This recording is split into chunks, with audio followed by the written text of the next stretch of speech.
What's up? Happy Thursday, everybody. Welcome back to Reconnected. Here with Chris Higgins.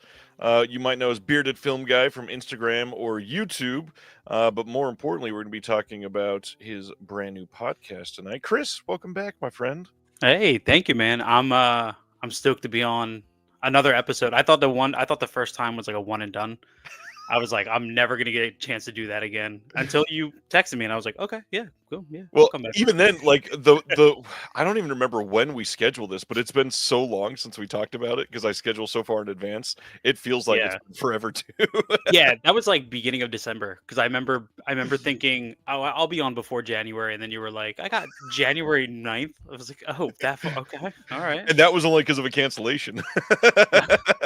I'm a second choice. I see. Okay, No, I all right. wanted you No, as no, soon as no. possible. It was a nice win.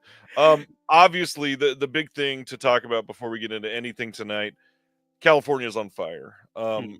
Do anything that you can to help. Obviously, as far as I know, everybody that is friends of the show, whether they are generally watching or a part of it, or you know them from labels, as far as I know, everybody is safe.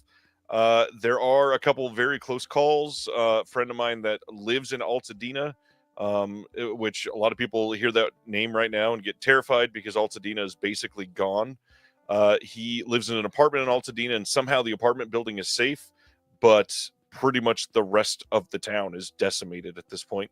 I've got 2 or 3 more friends that are evacuated still, that are keeping an eye on everything, but everything else. Jeremy's fine. Stan is fine. I know people are going to worry because Craig from Deaf Crocodile is not in the chat right now. He's fine. We just talked on the phone literally not even 20 minutes ago. He's just unfortunately not going to be able to be here for the show tonight. But it is crazy. Have you been staying up to date on everything happening out there? Yeah, I mean, just through, I feel like half of what I saw on Facebook and stuff was a little bit of kind of fake news, like a lot of people posting the Hollywood sign on fire and stuff Right. like that. But keeping up as much as I can. I do want to say though, there is a YouTuber that I follow in our community, and his name is Hunter Bolding, and he's somebody that I followed for a long time. He's got a great channel, great collection. He actually posted yesterday that he lost his entire house and his collection in the. He specifically said the Eaton fire in LA. He didn't post anything as far as like any sort of GoFundMe or anything like that. Just saying that is like if you're not subscribed to him, go over and subscribe. That way we can kind of keep up on what's Yeah. going on. He's the only person I've seen that I personally know who has been directly affected. So I want to make sure that was known. You know what I mean? Damn. Yeah. Yeah. That's a lot. Yeah. I can't It's imagine. crazy. I I mean, cannot. the amount of people that I've seen online too that are like, they're celebrities, fuck them, they're rich, they can just build another house, and it's like, not exactly. Like a lot of these people, sure, you may have seen them in 1 or 2 things, but they're not like rolling in money. And because it's California, a lot of people don't even understand. A lot of these insurance companies have just quietly canceled the fire protections from some of these because it's more dangerous. So Yeah. they might genuinely just be screwed. Yeah, it's insane, and I mean, it's very fortunate that I'm saying fortunate. It's fortunate that there haven't been more lives lost. There have been 5 reported, which is unfortunate that it's any number at all, but it could have been a lot worse. I know me as the animal lover, I think of Yeah. every rabbit and whatever else is in the woods. I think of all of them. I think of the dogs, the cats, all that stuff. But it's surreal. It doesn't feel real. Like I don't have the news at my house. I don't have cable, so I don't watch the news. We went over to Right. my mother-in-law's house and they were watching the news and seeing the endless footage play. It's nightmare material watching Right. it from the other side of the country. So can't imagine. I mean, even some of the bigger names that we know that has lost stuff, like Billy Jeff Crystal. Bridges, yeah, Billy Crystal. Billy Crystal lost his house, and they have lived in that house since 1979. Like they raised kids in that house, and they've seen how many different presidents, they've seen how many different ups and downs in their careers, and now the house is literally just non-existent. Yeah, yeah, and I do think there's a difference between we all see the celebrities who own 5 or 6 houses, Right. whatever, and it is very easy to say like, "Hey, they can just pack up and go to their other home." Not all of it is not every celebrity is that way with their money that they're going to own that Right. many properties. Um, but I know no matter how many homes one can own, there's always one that is sentimental. Where you said you raise your family, you do everything, and even my apartment, which I don't even own, I pay way expensive rent on. If I was to suddenly lose this in some catastrophic experience, this is still home. Right. It would be unimaginable. So I can't even begin to really think about it. Yeah. Josephine DeMarco, one of the comments we get every week, what she's been watching. Genevieve, Tunes of Glory, Choose Me, The Visitors, Day of the Owl, Arthur. I think I've seen Arthur, but that's honestly the only one from this list. I'm dying to see Choose Me now that it's coming out on Criterion. You seen any Yeah. of these ones? Choose Me, I'm interested in. I've seen Day of the Owl, but it was a long time ago. Yeah, So, yeah. Eugene Levy did lose his house. That's right. yep. Oh God, that sucks. Yeah. All right. So yeah. Again, like lots of terrible things happening out there. It seems like it's just been a really, really crappy year for most people I know. Somebody is going through something every day. It feels like my mom's car was totaled this year already. For those that are, Oh my God. yeah, my brother was driving it and somebody rear-ended them after driving through a red light. Um, yeah, and like it shouldn't have been totaled, and they totaled it out. Now she has to go buy a new car. Uh, I don't know how many people know this. I don't think I even posted it in the Discord because it's been such a crazy week. My youngest kid broke his arm last Friday in like a really random ass accident. All right, please tell the story if you can. Okay, so it's freaking cold in Missouri right now. Like on top of a lot of people know that we had this big polar vortex coming last Friday. It wasn't that bad, but it was definitely like stay inside cold. We were all in my kid's bedroom. They both share a room, and they've got one of those like over the closet door basketball hoops. And so we were playing horse, and it's not like a violent game. Nobody's running or anything. My youngest thought it would have been brilliant to put one of his feet up on their laundry basket just so he could be off balance and take a shot. And of course, it's a laundry basket. So the moment he put his foot up there, it shot out from under him, and his feet went with it, flew up in the air, and landed on both of his hands to break his fall. And his left hand, like it wasn't under him or anything, but he sprung up and he was like, "I'm okay." He does this every single time. But right after he said, "I'm okay," like he thought about it for a second and then started crying. And I was like, "No, let's take a break and like just breathe and make sure everything's okay." He was shocked. He wasn't going to move everything real quick. And then about 20 minutes later, we'd set him up with ice, and we're like, "Here's drink some water. Here's some ice for your arm." He was sobbing, and so me knowing that he's always okay within like a minute tops, something was very wrong. So Mm. took him in. We had to go to one hospital, and it was the closest hospital. They verified through X-ray that it was broken, so we had to go drive to the children's hospital, and then we were at that hospital for almost 8 hours after that. Mm. We had to have an orthopedic surgeon come in, um, not like put him in like not put him under a deep sleep or anything like that, but they give him like some drugs to feel sleepy and go to sleep for Mhm. just like a little bit so that they can realign the bone. Thankfully, it Ah, wasn't bad. It was like a slight push. But yeah, everything is good. He's in a cast 4 to 6 weeks. He's gonna be fine. Just just crazy. So much going on. have you ever broken a bone? He is the first one in our entire house to break a bone. Okay, I've never broken a bone. Me neither. My wife neither. Yeah. Yeah, I actually before we were recording an episode the other day, I was talking to Chuck, and the conversation came about milk and how I was part of what I feel like the last generation to like drink whole milk as a kid. Like you got home from school, that's what our parents gave us. Yep. Um, and yeah, I've never broken a bone, and every single time you could stop me on the street and ask me, and I will claim that it was the whole milk when I was a kid. That so That is hilarious. Everybody sharing their experience with Breaking Bones in the chat now. Oh, Miss 45 on the big screen. Jealous. That sounds mm. crazy. Speaking of that, let's go into our normal recent watches and pickups. What have you been picking up lately? Okay. So I did just get this because I'm not a giant media book guy most of the time because I can't read. Most of them are German, so I cannot Right. read German, and I want to read the material, and I can't. I'm not going to sit there with Google Translate. But Cape Light was a company I was always aware of. I never picked anything up by them before. Yeah. I go on Blu-ray.com, and I picked up The Lover.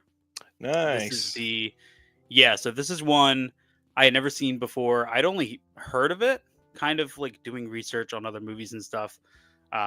And I actually watched this last night and it looked incredible. And I actually really, really like I do think I did open this up a little too far and I kind of started hearing the creaking of the spine because it does kind of feel like I don't know. I feel like media books are tough, especially on the spine and stuff. Yep. So the moment I kind of opened it too far, I was like, oh, I gotta be careful.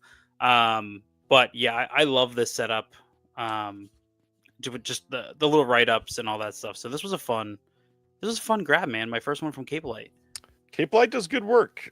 They've got good visual quality generally, and what they got in the media books, honestly, pretty damn nice. I tend to like them quite a bit. Yeah, yeah. So that was one. Let's see what else I have up here. I think I talked to you about this the other night. I picked up. I do you say it Haxon? That's how I say it. I hope that's correct. Okay, so I picked up Haxon from Radiance. This is one I was back and forth on. One thing that's cool is when you get into something like podcasting, you really start diving into more films of like historical significance and more into things that are kind of like for research purposes. Right. And this is one that I wanted to pick up. I've never seen this. I have seen images from it. I know some of the most iconic Hmm. moments, but to tell me to show me the images from this movie and tell me it's from 1922, it almost doesn't connect in Right. my head. It doesn't feel that way. So I'm interested to check this out. This is a beautiful release from Radiance, of course, with the booklet, with a ton of bonus features, great audio commentaries, all that stuff. So I'm excited to take a dive into this. Um, and then my last one is a massive one. This thing's huge. I picked up the Art Attack Pack Nice. from Umbrella. Um, I, I am a little bit of a like Terrifier. I love what it's doing for the genre, mostly because seeing like the birth of a new icon in my day and age is incredible. I do think he's Art is kind of a victim to the Spirit Halloween crowd. Yeah. Where people like my wife was at a convention recently and she was like, some guy was wearing a Terrifier 3 shirt and she overheard him saying, I've never seen any of these movies. I just bought this because I think the shirt's really cool. What? Yeah, yeah. So, but at the same time, I love these movies and I wanted a pack of everything together. Umbrella does a great job with this. And I didn't get the super gusto with the glasses and the Lego and all that other. I didn't feel the need for that. But another reason was first of all, they're all on 4K. So All Hallows Eve, Terrifier 1, 2, 3, all on 4K, individual slip covers, a booklet, the whole gamut. But there's an exclusive commentary on Terrifier 3 with the makeup effects artist, who for the third movie was not Damien Leone. So I'm really, really, really interested to dive into that because I think Terrifier 3 had some of my favorite kills of the franchise. Right. But this thing weighs like 9 pounds and I don't know where I'm going to put it yet. So, yeah. Yeah. On that one, is All Hallows Eve on 4K as well? Because I thought that was only Blu-ray the way they advertised it. I thought it was on 4K. Let me let's see. Yeah, and like that comment just said, I didn't see the name on that comment, so I apologize. But Danny it, in Australia. it is ushering a new generation of horror fans, which I love. I just there's something to when you're like a little bit old, like I feel like I'm in my 30s, so the trendy stuff, there's a little bit of like general opposition to it first, because you're like, it's kind of like people who have only seen Scream, they love horror movies, but they only know Ghostface and Scream, Right. and then that's kind of like the walls that they put up. If it's not like Scream, they're not into it. I feel like there's a little bit of that with Terrifier. But it is a great entryway, and I just hope that everybody who loves Terrifier does branch out and, you know, watch more. Let's see here. Yeah, it doesn't say it's on the Blu-ray or the 4K. It just says It's just there. it just says the anthology prequel film. So I have no idea. If anybody knows for sure, correct us. All right. So my recent stuff, I had, I was gifted a $100 gift card to Brother Belial. Go check out brotherbelial.com if you are after any boutique stuff. Chris brought up media books. They are the best and most up-to-date carrier of German media books in the whole U.S. If you want any of those fancy ones, they've got all the crazy art from overseas. Dustin is even carrying art prints from I think it's pronounced Alon Sheedy is the artist that has done a lot of Terrifier prints, and they have exclusive. They're the only carrier in the U.S. of exclusive art prints that are autographed of these Terrifier prints right now. BrotherBelial.com. That did not need to sound like a commercial. I'm sorry that it did, but I tried to price it perfectly so that I could put in one order, because Brother Belial has if you spend $100, you get free shipping. I had a $100 gift card, and I was like, I don't want to spend any money. How do I get this as close as possible to $100? And so I got these 3 titles. I got Cheerleaders Wild Weekend that just came out from MVD Rewind. I got this 88 Films release of Knife Under the Throat, which normally I wouldn't have bought an 88 Films release. So because it was a gift card, I chose to do it. And then I got in the one that I've been wanting for the last couple months, pretty much more than anything, the Nothing is Sacred Buñuel box from Radiance Films, with those 3, that I think is one of the best pieces of art from the entire year. And my total was like 101.97. It was the best outcome possible. That's my favorite thing to do. Is to challenge myself with gift cards. That's like a sport. But that Nothing is Sacred box set, currently in a cart right now with Atomic Movie Store. So I need somebody to convince me to. I did pay off a pay in 4 today, Nice. so that opens one up for me. That dude, Radiance is so cool because there's so many times when I hop into, like, my wife got me the Dai Gothic box, and that has been one of my favorite sets. Nice. Okay, so listed as a special feature. Okay, So so it's probably just a 1080p. Yes, that Radiance box is the best release ever. Face the Movie says, "Do it, Chris." Yeah, I need to do it. I'm just gonna whatever. I'm just gonna do it. What is God that? What was that dang. 88 Films one? What was the? It is Knife Under the Throat. I can't show you the back Okay, because there's a lot of nipples. all right. It sounds like my kind of movie. A lot of nipples. Yeah, it's supposed to be pretty decent. They have been sort of a favorite of mine. I just picked up Eyeball in 4K. Loved that, and then I also have a pre-order out for their, I believe it's called Crime, and it comes out on the 21st. Yeah. I have it right here. It's geez, sorry, Dead Air. Love and Crime, which is, I know absolutely nothing about. I just read this very, very short description and sold. And I did the same thing with the Gaia Guts trilogy, or Gaita Guts trilogy, Yeah. which I've been diving into. So much like Severin and a couple other labels, they're one that I've been loving to jump into blind. So good stuff. Yeah. All right. So those are pickups. How about recent watches? all right, let's get Letterboxd up here. So I watched something. You're gonna be shocked that I've never seen this before. My wife No. did. Dude, I watched Whiplash. Oh, good movie. Yeah. Yeah, finally. A goddamn anxiety attack. That was like I had heard that term get thrown around with Uncut Gems, and I didn't Yeah. have that experience with it.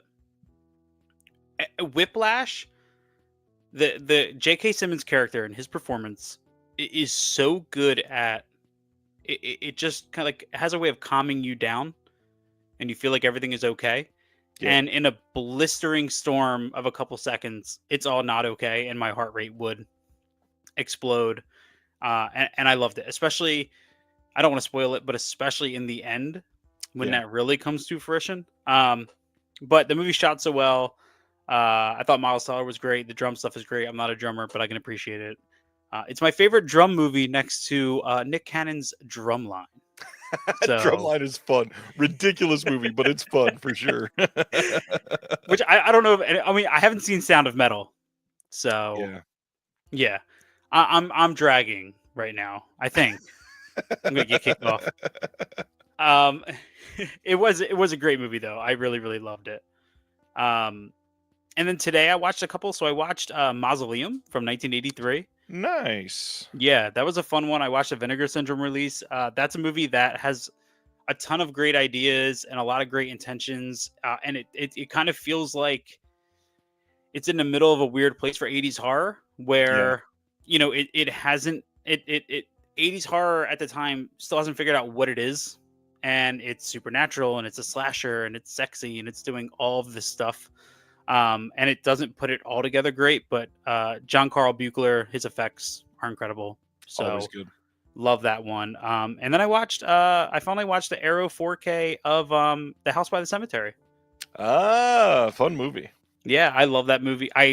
That's to me essential horror viewing. Yep. If you're going to dive into history of horror and you want to watch out like what Shudder would call the essentials, The whole Gates of Hell trilogy has to be on there. yeah, it has to be. And I actually think House by the Cemetery is very subdued for a Fulci movie. It doesn't go as far as I think what he's known for, but it's shot incredibly well. It does lean into the H.P. Lovecraft stuff that he was kind of going for. Not as much. I don't think it hit the mark fully. It's sort of there, but the gore is a whole nother level, man. Every single one of his movies, the effects aren't even great. It's just the way they're filmed and the effect. Well, okay, I say they're not Pretty great. damn good. Okay, compared to there are some movies that have great effects that look like they look real. They look really great. You know what I mean? Okay, I lost myself here. Okay. They look real and they look really. Sometimes with Fulci, it just kind of looks like they melted some chocolate and some candy and plastered it on somebody's foot, but it works. Well, and with Fulci, you can frequently see like the moment they switch out for the dummy. I mean, Yeah. like City of the Living Dead when she's barfing up the intestines, you can clearly see that when they switch it out. The drill scene from City of the Living Dead, you can clearly see, and either way, they're still like iconic, really well made shots, especially for their time. Oh, for sure. I mean, you're comparing like if you want to look at effects in his movies, you're going up against like legends like Tom Savini, where it's almost flawless. You know what I mean? Right. Everything Savini did is flawless. So to look at a lot of Fulci stuff and kind of say like compare the effects, you really can't. But like especially when the babysitter death, when the blade is cutting both sides of the neck, I'm watching that and I'm like, damn, how did they? Because you can clearly tell it's not a dummy. Right. And I can't see. I just couldn't figure out how they pulled it off.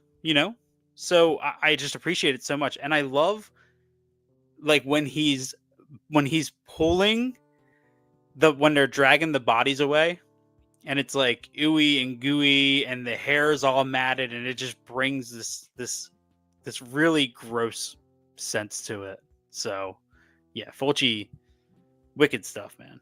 Good stuff. Any other recent watches you want to shout out? I thought I had one more. Let's see. I thought there was one that I had in mind that I forgot when I was kind of going on that. Oh, yes. I did rewatch from Francis Ford Coppola's Dracula. Mm. Rough pass with that movie. I used to not like it. My wife loves it, so I watched it with her a couple years ago. I enjoyed it a little bit more. Still didn't fully get into it, but the power of the rewatch this time around, I fell in love with it.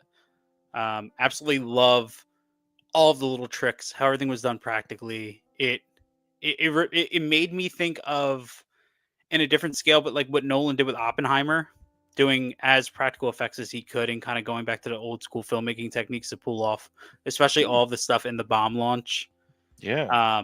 It kind of made me think of that. But there's these little moments like when Keanu's waiting for Dracula's carriage to come, and when the carriage does come, the carriage driver reaches out his arm, and it reaches out to normal length, and then all of a sudden it reaches out just far enough that it's kind of uncanny, and it grabs. Right. And there's a great little documentary on the Blu-ray that talks about how they just had him on a crane, which allowed him to reach a little further. Yep. And it's like these little things that I picked up on. I'm like, this is so good. And like the storytelling, the pacing of the movie is crazy. I love all the different forms of Dracula. I love the production design. And I love that Coppola's son did all the effects. It's just really cool. Like there's a moment when forgetting her name. I'm terrible with names. Who is Winona Ryder's friend? I forget her name. I don't remember either. There's a scene when she's coming down the stairs holding the baby, and she's coming down to where the tomb is, and as she's coming down, the candles light. And I'm watching the movie, and I'm thinking like, okay, yeah, there's a little thing, and the lights to candles. It's cool. No, they shot it. They did it in reverse. Right. Like it's such a little trick I didn't even think about, and it gives this interesting movement to it. You know. I think it is Sadie Frost who was playing Sadie Frost. that Yes. friend. I laughed because you said, who's Winona Ryder's friend? And Travis said, Beetlejuice. Beetlejuice. That's twice, man. We got to be careful. All right. But yeah, for rewatches, that's really been about it. For watches for me, it's been kind of a light week, taking care of my kid and my mom, and working on some other projects that I'm not allowed to say the titles of. I've been doing one major project for Deaf Crocodile that they've announced, so I can mention it. Working on their release of the inflatable sex doll of the Wasteland, which is going to blow some people's minds if you haven't seen it yet. The restoration looks incredible. It is a Pinky Violence film. It should be releasing in just a few months, I think. It's like March or April that it's coming out. Did a couple things for the disc on that one. Working on one more thing, and then we should be done with our part on that one. We to update for last week. Last week I mentioned that my kids discovered the Night at the Museum films, and they loved the first two. So we watched the third one. I had never seen the third one. It wasn't terrible. It wasn't a masterpiece or anything, but it's very much the exact same feeling of the other ones. And then we even watched the animated movie, which is kind of funny because it's a lot of the same jokes, but they had to recast Robin Williams, obviously, and a lot of that they just didn't want to show the same people on screen, so they did it animated, and it wasn't bad. But I didn't even know that existed. Yeah, it just came out like 2.5 years ago. Oh, okay. So now there's 4 Night at the Museum movies, and one of them is animated. And then we've been, because I've been recording more and working on stuff late, I have been not able to watch like a full movie after a lot of those. So my wife and I are watching Veep for the first time ever. Hilarious show. Julia Louis-Dreyfus is incredible. Check it out if you never have. It's a fun movie, especially when you want to just look down on politics because everything is terrible.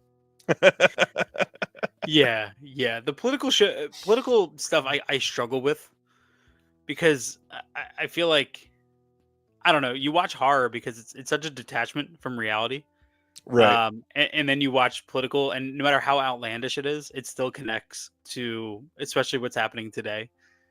And I'm always like, oh, this is hitting too close to home. The Veep is hilarious because they just lampoon everything. Everybody is just an idiot, basically. And nobody is off the chopping block. They're going to make fun of everything. And you just better be ready because any character that you like on the show, they're going to be made fun of at some point. But the big thing, you are no longer on YouTube. All your stuff that was there is still there, but you're not making new stuff. can we share with everybody why that is? Um, I mean, we talked about this a couple days ago, and it was YouTube was great because I needed an outlet to do this, and I had finally like grown up the nerve to do it, and I was very happy with what I was putting out for a long time. And slowly that just kind of started like dwindling and dwindling. But what was happening was I was in the middle of kind of like a personal change where I was more focused on learning about movies and watching movies, analyzing movies, and less and less I was interested in doing physical media pickups and all of that kind of stuff. Right. And that's kind of like I'm conflicted in ways sometimes how the YouTube community fluctuates and where it goes. And I'm never one to do anything for views. Never. Like on our podcast, I we just did an episode on Spider Labyrinth, which is like the worst way to kick off a podcast about movies. We started with the worst possible movie we could have. So there's nothing I ever do with the purpose of like success. For the record, not a bad movie, just obscure. Yes. Yeah, no, not a bad movie at all. But I mean, take a poll. How many people have even heard of Spider Labyrinth? Right. You know what I mean? So there was nothing about that decision that had anything to do with let's start this show off with a bang. And getting out of YouTube was it kind of felt good. Yeah. Like it felt like I was making a change to grow into something new with the podcast. And ever since I've left, I'm able to support my friends on YouTube more than I was when I was actually on the platform, which is kind of a funny thing that happened. But also too, gone is the thinking about what's a good video idea? Or like, oh, Right. what's a good thumbnail? Or comparing myself to other, which I know you shouldn't do that, but you do it anyway without even realizing you're Yep. doing it. So leaving it behind has been great. And what I'm moving into, what I started, I think is 100 times better than anything I ever did on YouTube. So yeah, I kept the videos up because um, maybe one day I'll inch my way back on, but we'll see. It depends. Brendan says there's fighting between certain YouTube physical media people right now. I'm so glad I'm not in any of this to even understand what is happening. That sounds awful. Yeah, it's I don't know, man. You have this weird thing anytime anything drops, right? 7 drops on 4K. You have the people who get their review copies and they rush to get their videos out. And that's great. People need that information. And then you have people who kind of have counter arguments and are like, "Hey, look, this is not good because in one scene in one frame there's this weird little thing back here and it's targeting and it endlessly. I'm not even involved in it. I just have seen some Right. things and I'm like, okay, this doesn't need to go this far. Can we just talk about movies, please? This is not a competition. So I don't, you know, I just happened to get out right before that stuff really got crazy. So Yeah, I mean, a lot of people have asked me for stuff like that, but this is exactly why I don't do pickup videos. This is why I stay away from reviews. This is why I really only talk about things that I like, because if I say I don't like something, I don't need 27 people arguing in the comments about, well, you're wrong. It's bad because of X, or it's good because of X. Even now, like, I'll say I like something and I still get comments every once in a while that tells me I'm getting paid to say I like a release. And it's like, if I was getting paid to say I liked releases, I'd be saying I like a hell of a lot more releases than I say, because I need the money. but like, why can't people like just like what you like? If you think something looks great, then just Right. then let people be happy with that. I'm not. Somebody messaged me on Instagram the other day asking me if I got the new 7 4K, and I was like, no. And they were like, well, I didn't say it like I wasn't mean. I was just like, no, I haven't grabbed it. And they're like, why not? I'm like, I'm perfectly good with my Blu-ray. Like, I don't feel, I'm not a 4K purist. It doesn't mean I don't believe in it, because there are times when especially when you're looking at older movies, it looks really, really good and it does enhance. But I don't, I don't, I don't need to spend 33, 34, $35 on a 4K.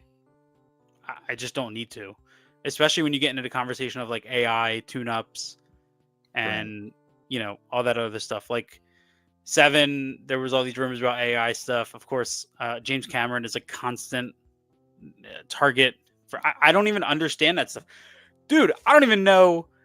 I can't tell you mostly anything about the restoration process. I can tell you a little bit about film and why certain film stocks look the way it does and stuff. I can talk about that, but like when I buy a 4K, I don't look at I think twice in my life I've ever looked at the technical specs on the back of a 4K case, and most of the time it's because I'm looking for the friggin' year the movie came out, which they never list on there anyway. So, I just don't.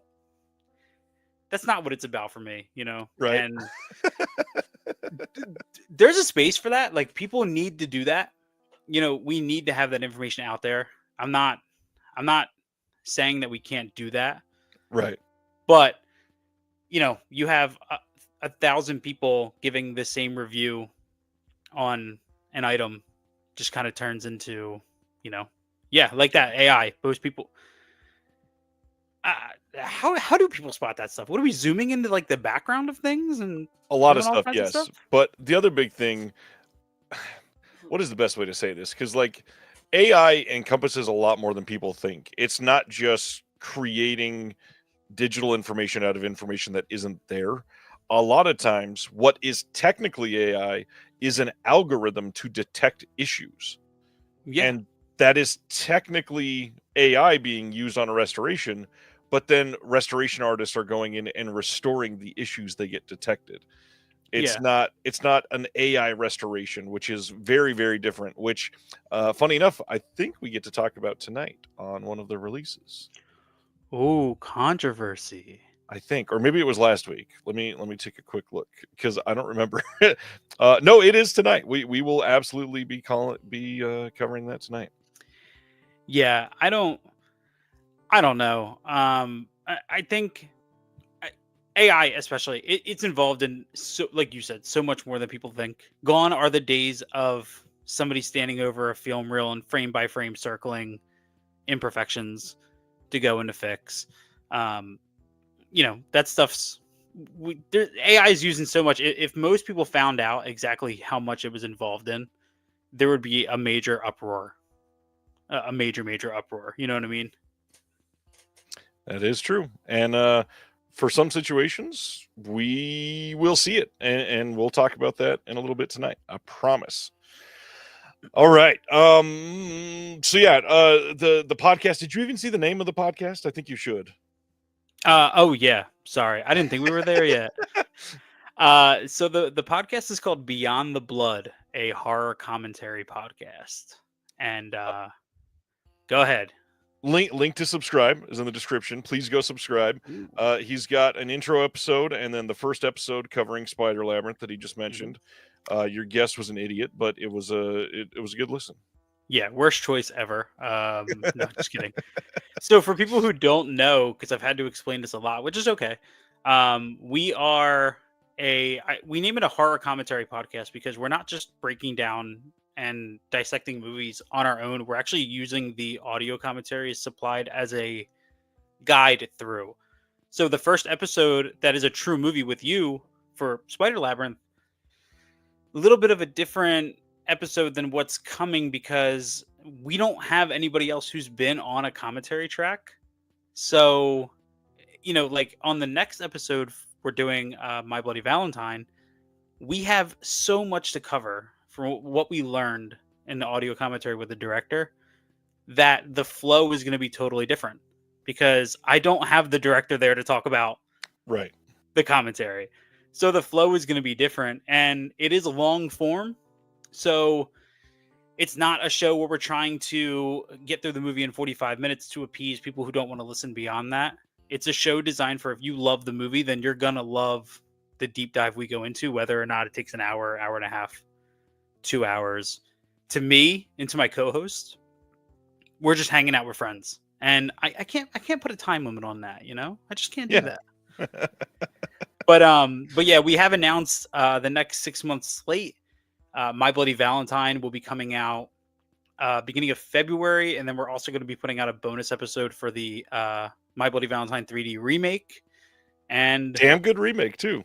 Yeah, really, really good, man. And I'm excited because with every commentary, not only do I learn more, but it just gets me excited to continue diving in. We're not even to the point. We're not even doing commentaries with like historians or critics or anything like that yet. So once we get into that territory and we're a little bit more established, I think that's when the real fun is going to open up, because I think commentaries are the most underutilized bonus feature by audience.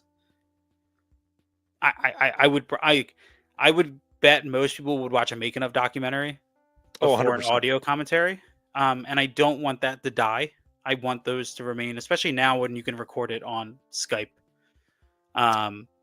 Dustin is asking, is it exclusive to Spotify at the moment, or is it on every carrier? So at the moment, I'm having a problem getting it on Apple. My RSS feed is not working, like not doing it properly. I'm hoping to have both episodes on Apple by beginning of next week at the latest. So nice.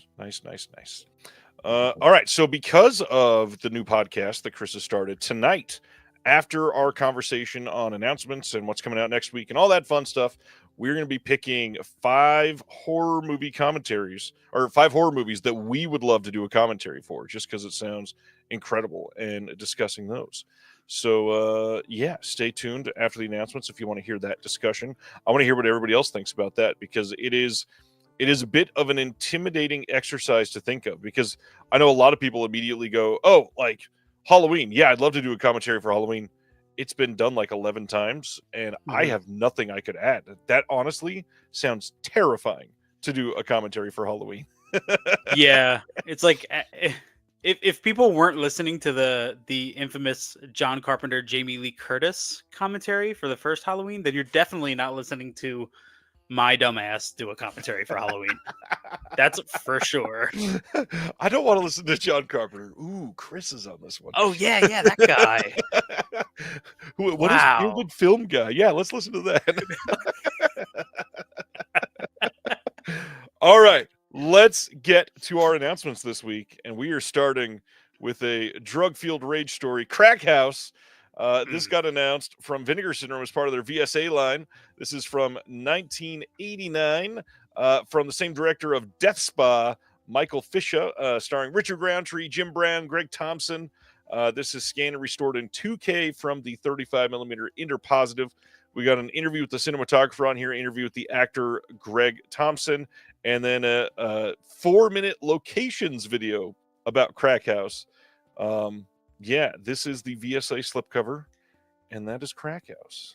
That artwork on the back with the heads on top of the crack pipes is crazy. Yeah, it's pretty wild. That's wild. I know nothing about this movie, but I will say, as a loose Vinegar Syndrome fan, I actually like the VSA line over the VSU line. I think that's just a title assortment. So it's also way more VSAs, so that is easier. Yeah, you're right. I think I have more. So next one up is Hard 8, coming on 4K from Kino here soon. This is, of course, the wonderful Paul Thomas Anderson film with Philip Baker Hall in one of his rare starring roles. Also with John C. Reilly, Gwyneth Paltrow, Samuel L. Jackson, Philip Seymour Hoffman. Amazing movie. Have you seen this one? I haven't, but that cast is crazy. Yeah, this movie's incredible. Came out on Blu-ray from Imprint Films for the first time, like 18 months or 2 years ago, something like that. This movie freaking rules. However, it does sort of prove that a lot of the stuff that comes to Imprint, that a lot of us are like, yeah, we got to buy this, and shit, it's going to be like $35, but I finally get this on Blu-ray. if you hang out a little bit, it'll probably come out on Kino about a year and a half later, and you can either get the same Blu-ray or a 4K even. Yeah, this movie is stupendous for anybody that's not seen this. I would love to see the workload of Kino Lorber on a daily basis. Like, I just want to get a look at their calendar, like their production calendar. It's insane how much they're working on and how much they're pumping out on a daily basis. Can you imagine that? Like every Friday, they probably have like 17 titles due. Yeah, like I would just like I don't. I mean, to have a complete Kino Lorber collection, it would be. Would be a museum essentially. Are people going for that? Is there anybody out there going for a complete Kino collection? Because my hat's off to you. I can't even keep up. There's stuff that comes out on Kino that I like when they announced Blown Away.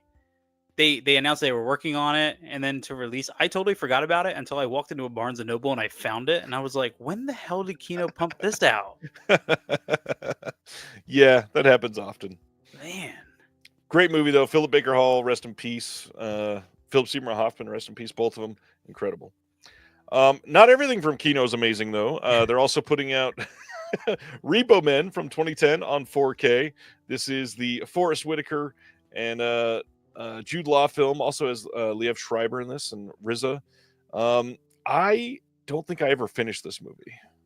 Yeah, I watched this not too long ago. And it was this was part of that era where everything was way too long. Like people complain about the length of movies now, and I don't think they went through this time in like 2008 to like 2011 when this movie could have been 90 minutes. It could have been great. And no, this movie's like 2 hours long for some reason, and it drags hard. So yeah. As Paul said, it's definitely better in the second half, but I would just watch the original. Yeah. Street Trash is now available from Vinegar Syndrome as part of their VSP line. This is the 2024 Street Trash, not the original 80s Street Trash. This is done by Ryan Kruger, who directed Fried Berry just a couple years ago. This is shot on 35 millimeter. It was finished in 4K, and then they downscaled it to put it out on Blu-ray. Why? Not sure. They absolutely could have put this out on 4K. The sad part, in 2 or 3 years, they very well could put this out on 4K and be like, look what we upgraded. You can get the new Street Trash on 4K. Yeah, this movie has a commentary with Ryan Kruger and some of the actors and those involved. We got an interview with the screenwriter from the original Street Trash and then the executive producer from the new Street Trash. The producer, Justin Martell, talks about reimagining the cult classic, some behind-the-scenes featurettes, Street Trash music video, deleted scenes, all that other stuff. All that to say, have you seen this new version of Street Trash yet? So I haven't, and I'm excited too. I did not buy this. I thought it was really weird that it came out on Blu-ray, even though there could be a 4K. Sorry, I like paused. I had a little bit of a brain thing there. I have a giant attachment to the original Street Trash, and the moment they announced this, I was like, okay, if anybody's gonna do it, it's Ryan Kruger. And then I kind of saw them changing the location, like to South Africa instead of New York, and changing a lot of stuff. And I was like, okay, I'm going to be open-minded. And the trailers sold me. This did not, because I don't know. I don't know why just do a Blu-ray. Like I said, I'm not a 4K purist, but 35 millimeter in 4K would look absolutely incredible. And I just kind of feel undersold by this a little bit. I get that. I totally get that. Yeah. I will say I did get to watch this, and this movie is hot freaking garbage. I would never pay more than -$5 for this. Genuinely. I think to own this, they would have to pay me. I think this was the second worst film of 2024 by a long shot. The practical effects are very good, but that's it. It's like they understood that they could do good practical effects and said, well, what can we do to sell them? Let's put the Street Trash name on it. Unfortunately, it's not like the original. It's not a good story. It's half-hacked. It's not even like half-assed acted. It's just not good. Um, So I heard that. Okay, my brother-in-law told me how bad this movie was.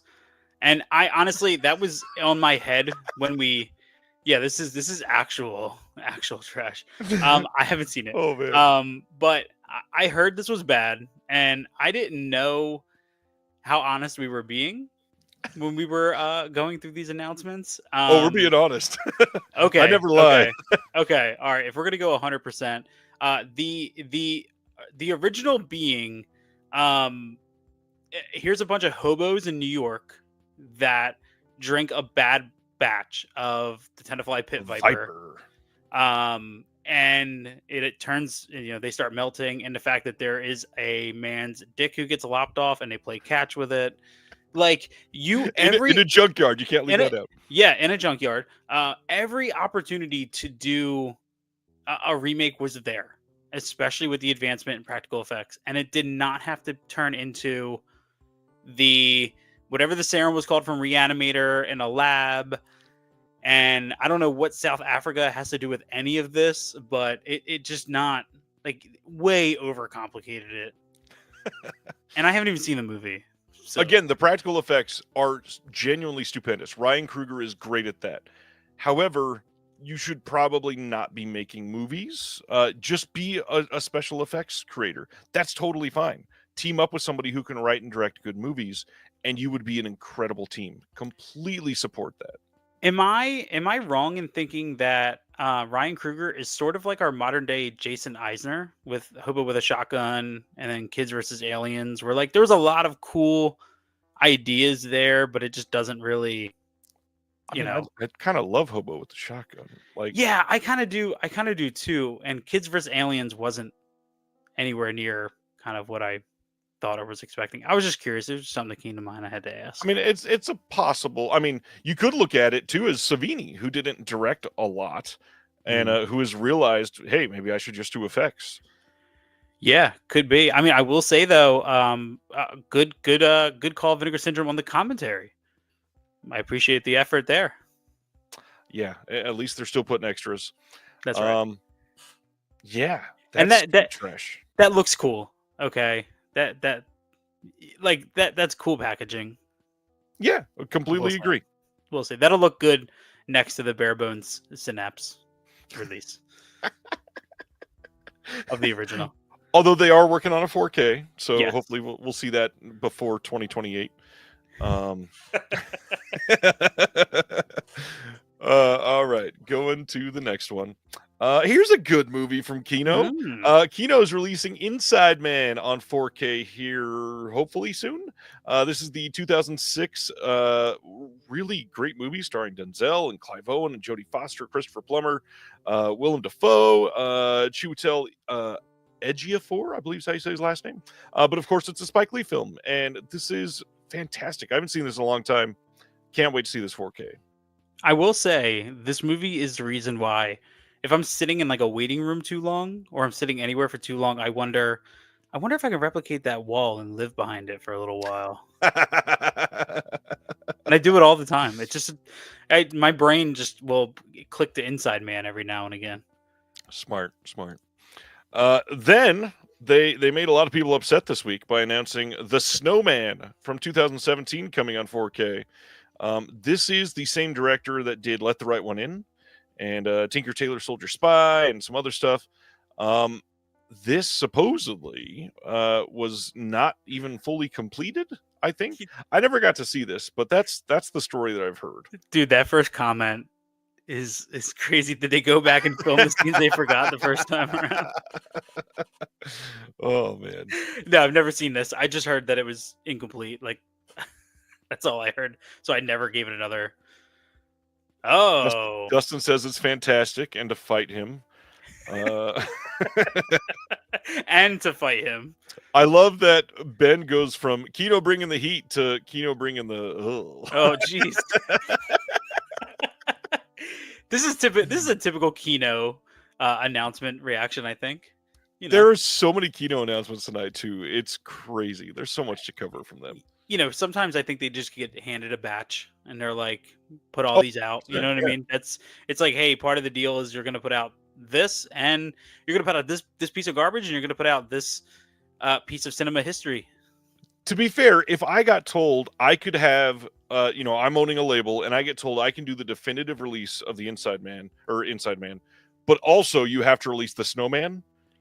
I mean, yeah, I'm probably going to release them both because it's fucking Inside Man. Yeah, exactly. And you're gonna the sales of Inside Man alone are gonna make up for, the Snowman anyway. The lack of sales, or this movie could have. I haven't seen it. It could have a resurgence. It is very popular to revisit what we once claimed as bad movies, and who knows.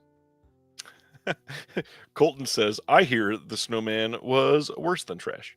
It was snow trash. And then, of course, the character in this movie, his name is legitimately Harry Hole. Harry Hole? You're allowed to laugh. I heard that. Harry Hole. Yep. All right. Like, yeah, that's the plot of the movie. Oh my god, I'm not gonna get into it. Rebecca Ferguson is in this though. Val Kilmer, Chloe Sevilla. Man, and it was shot. Oh my god. Okay. Look at all the talent here. How does this Marco Beltrami on the score? You can tell though that the caption here is like trying to sell you if you've never seen this before. They're like, look at the talent. Right. So who knows? All right, that is the Snowman. Then Vinegar Syndrome, as part of their VSL line, released the Terror Knots from 1967. This is an Amicus film. Here is the back of the slip. This is directed by Montgomery Tully. It's a newly scanned and restored in 4K from the OCN. A commentary with author and film historian Brian Hannon. There's an interview with the writer and film critic Kim Newman on this, and then some archival interviews. I have heard that this is a very good movie, one that I definitely want to pick up eventually. I love the way this cover looks, and I also really like the stuff from Amicus. So I will likely be checking this out eventually. Yeah, this is cool.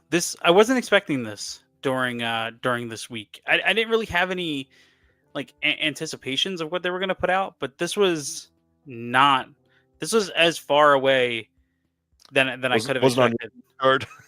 No, it wasn't at all, and that cover is incredible alone. Like this is a blind buy for me, 100% sold just on the art alone.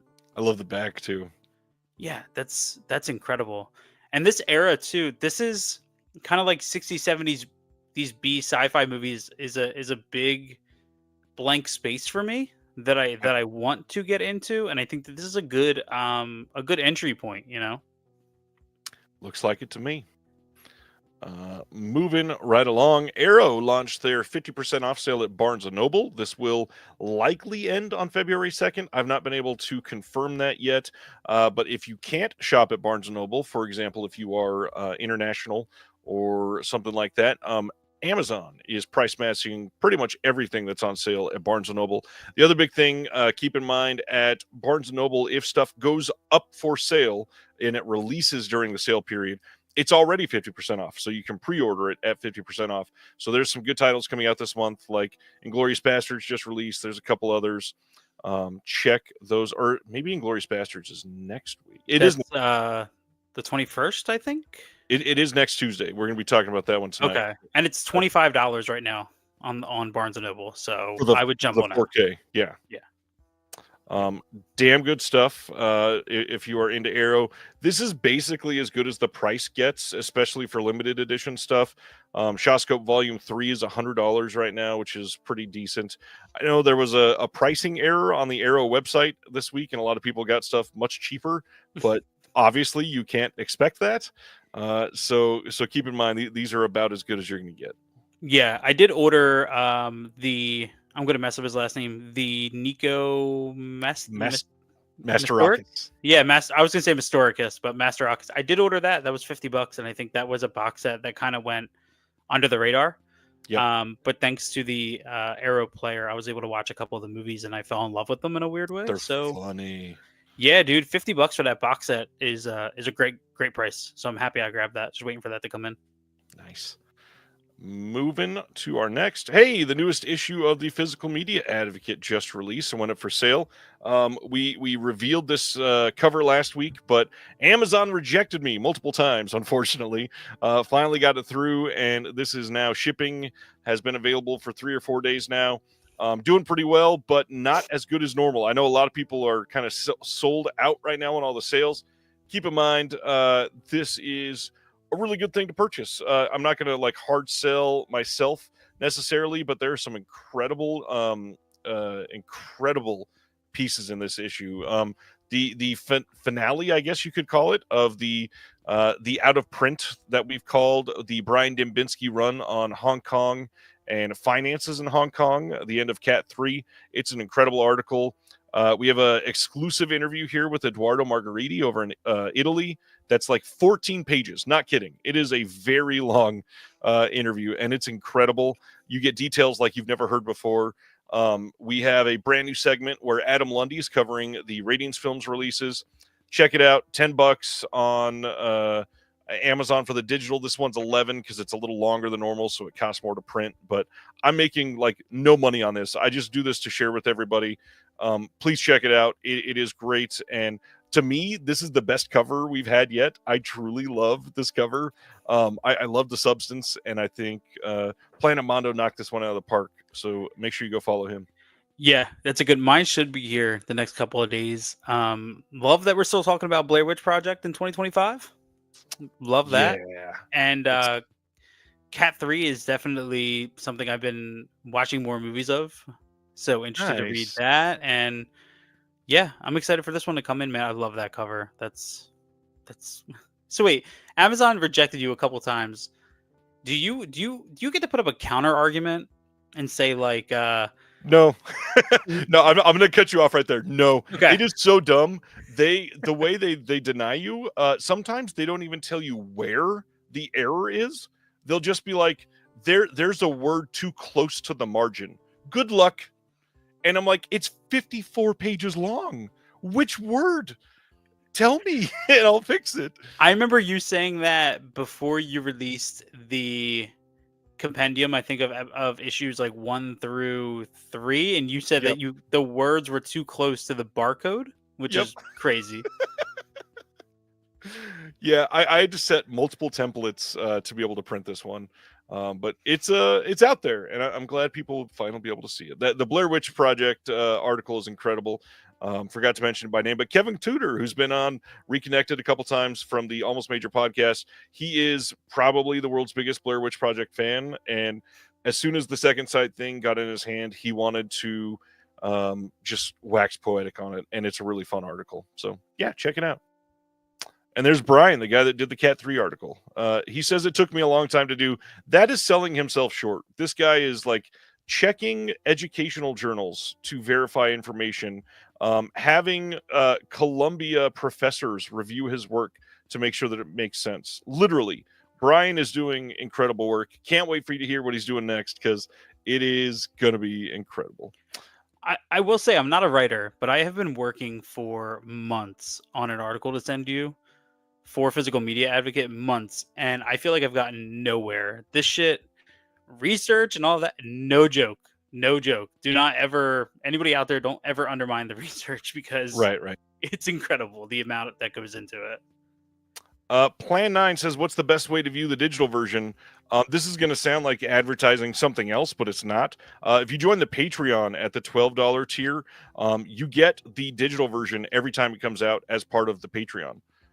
So it comes to you in a PDF. You can download it and save it forever. And a lot of people don't understand the digital version. All of the pictures and like all of the people that are contributing and all of those things are hyperlinked. So if you get the digital version and the physical version, you kind of have a reason to get both. So like on the out of print that Brian wrote about the Hong Kong thing, if he references a film, it'll take you to the letterbox page for the film or Wikipedia, or if it's a director, it'll take you to something on them. If it's a release, it'll take you to buy the release. It takes a hell of a lot of work to do all that, but hope people appreciate that. And yeah, the digital version on Amazon, you get the PDF as well. You can get, it's not just a Kindle, you can just download the PDF and you'll be fine that way. Check it out. Oh, this is a weird cover to follow that up with. Oh, Jesus Christ. Vinegar Syndrome also announced Child's Play coming to the Cinematograph line. Not that Child's Play. Oh, and no, not that Child's Play either. This is the 1972 Sidney Lumet Child's Play. Yes, this is a cover of Jesus Christ, literally on the cover. This is some of the pictures of the media book. This has Beau Bridges in it, James Mason, Robert Preston. This has a new audio commentary by Adrian Martin on this, who is pretty great. We got a new visual essay by Daniel Kramer about Sidney Lumet. Interview with the production designer on this new documentary short by Daniel Griffith. And then a full 42-minute interview that was on Charlie Rose with Sidney Lumet back in 2006. I love that that's on here. There's an hour-long documentary chronicling the first half of Lumet's career, and then new text essays by Mitchell Beaupre from Letterboxd and culture writers Patrick Dahl and Madeline Sutton. Yeah, this I'm not even going to say the name. This label, this sub-label, Cinematograph? Yeah, exactly. Ooh, win for me. It's so great because every single title they put out has been a brand new discovery for me, and I love that. Nice. No. Yeah, and like Philip says, the imprint box for the Sidney Lumet box, Child's Play was in there. I think that was the first time it was released on Blue, actually. So now this is the U.S. counterpart to that release. But yeah, that's a crazy cover. It is a crazy cover, and the fact that it's framed, just in case. Next up, The Quiet Ones from 2024 getting a Blu-ray from Magnolia on May 20th. And I hear this is actually a rather good movie. This says, in 2008, a group of men from Denmark and across Europe pull off the biggest heist of all time on Danish soil. Casper, a boxer with few chances left in life, is offered the opportunity to plan the robbery by its foreign initiators. At the risk of losing everything that matters to him, he takes on the challenge in a bid to break all records and secure his place in the history books.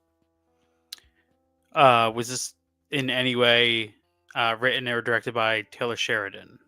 It was not. Okay, that's all I need to know. Not even a little bit. I know a lot of people that like this. Star Trek Lower Decks is putting out a complete series steelbook set on March 25th, coming from Paramount. This will be a 10-disc collection in 2 different steelbooks. We'll also have almost 5 hours of special features, including commentaries, lower dictionaries, featurettes, and more. You can pre-order that now. But if you've been picking them up season by season and you don't want the full series, you can just buy the final season on the same day as well on Blu-ray. That's cool. I'd never seen it, but it's cool to see Paramount putting some effort into some cool packaging. I agree. And TV on Blue is always a good thing. Yes. Oh man, here we go.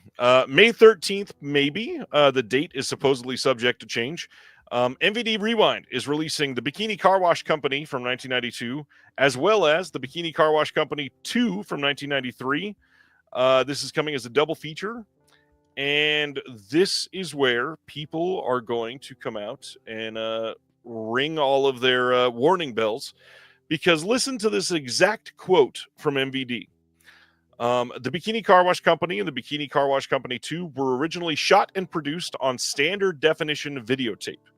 To present these films in the best possible quality, both feature films have been upconverted, remastered, and upgraded from their original standard definition 480p resolution to high definition 1080p resolution using the latest advanced upconversion AI models and presented in their 1.33 to 1 original aspect ratios in order to provide the best possible viewing experience. End quote. Now, yes, so they are using AI to upconvert these. A couple things here. They say these were shot on video. If I remember right, I believe both of these were shot on film, not on video. The other problem, if you're just going to come out and flat out admit that you're using AI to upconvert these, you should do that when you haven't put out something like Hail Caesar, which looks like a blurry mess because of the AI restoration that you did on it.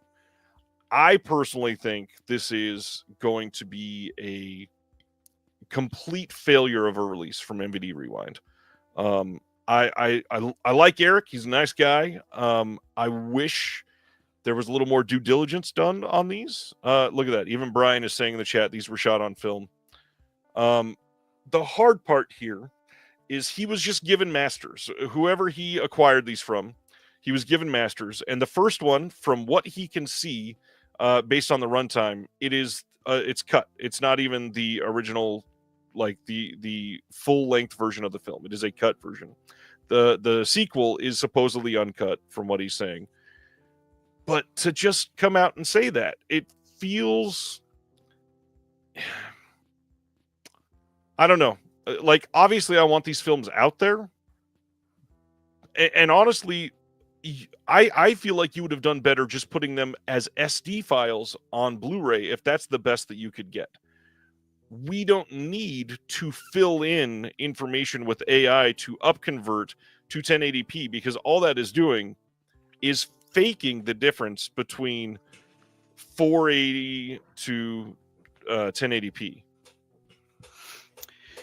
Yeah. I appreciate coming out right up front and being honest and telling people.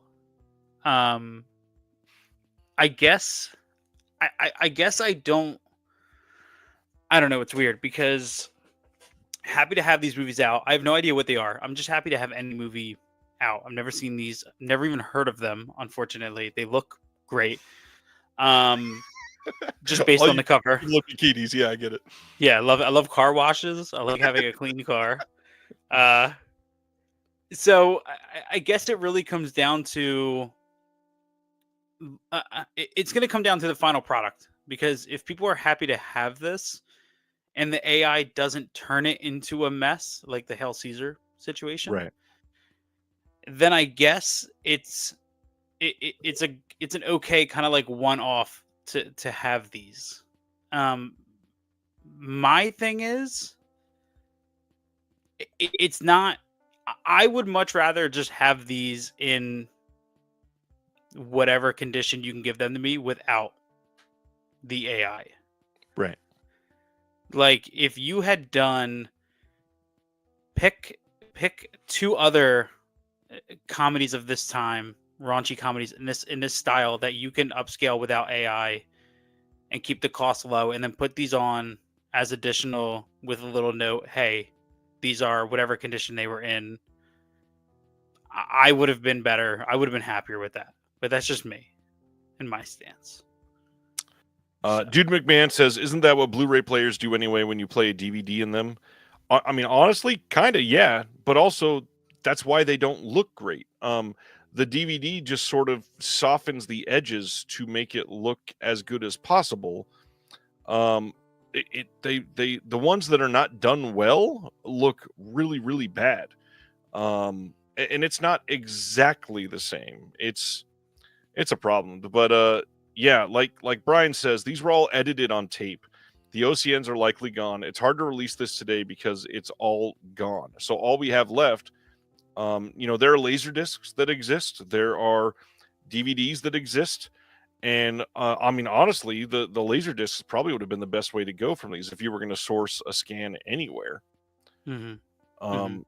It's messy. We're going to talk more about low-res tape masters versus film and stuff that was shot on film and edited on tape in just a minute, about what is probably the biggest announcement of the week. So I'll share more of my rant for that one.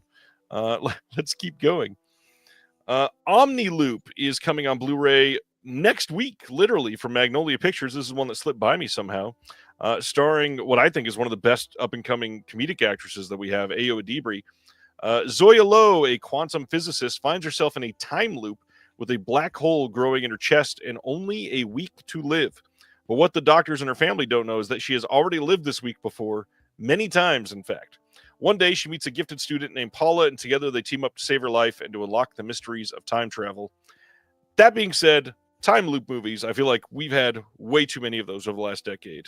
I kind of want to see this, but also I've already seen time loop movies everywhere. So Yeah, the last time I watched an interesting time loop movie was when Severin put out Lola, and I remember that being pretty. Oh, that's not even a time loop. That just involves playing with time.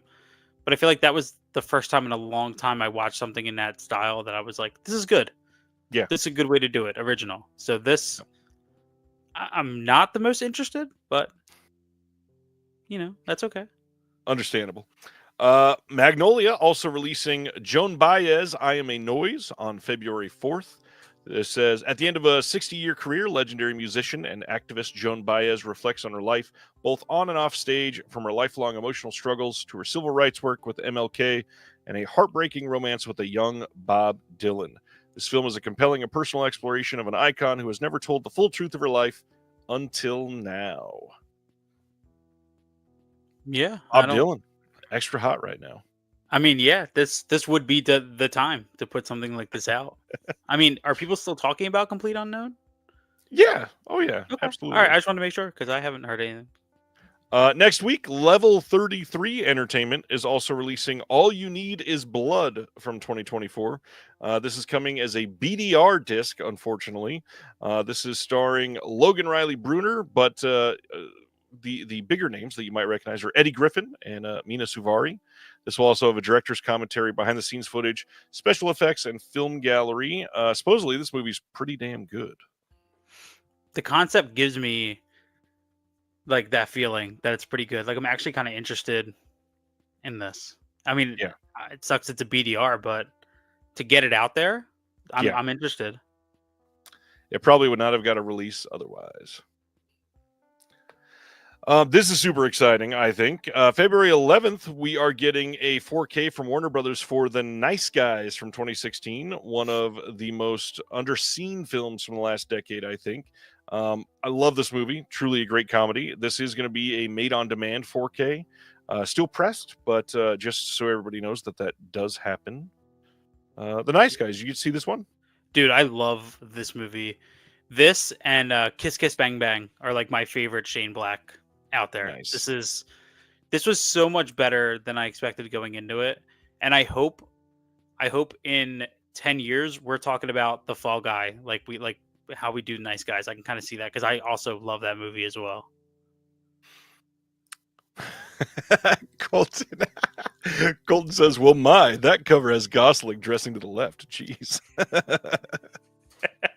But now I'm looking. Oh, that's hilarious.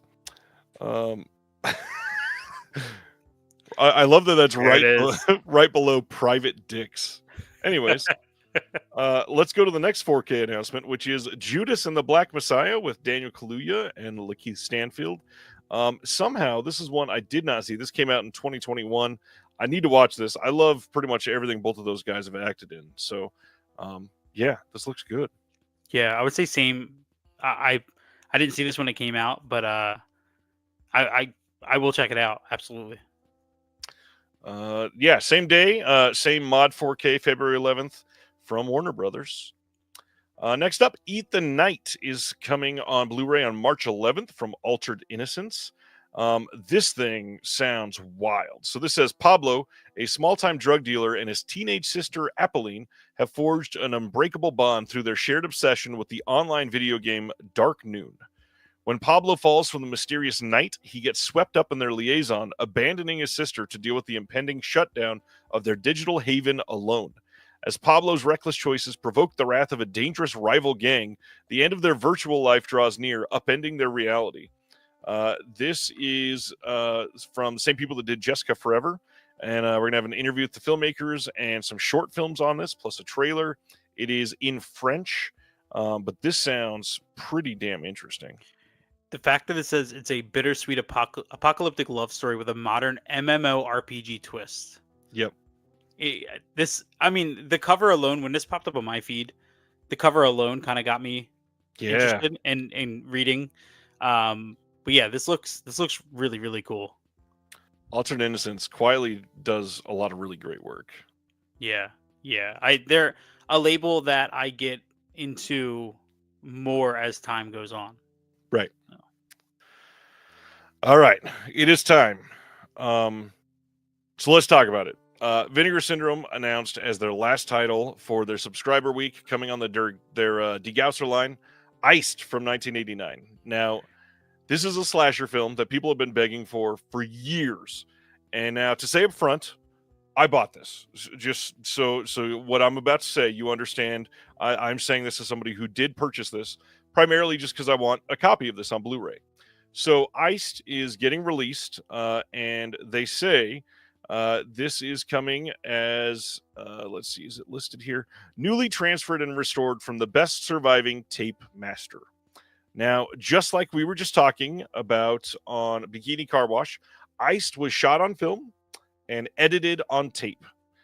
And if you had the film elements, you could theoretically edit this again the exact same way that the film was edited and make it look freaking amazing.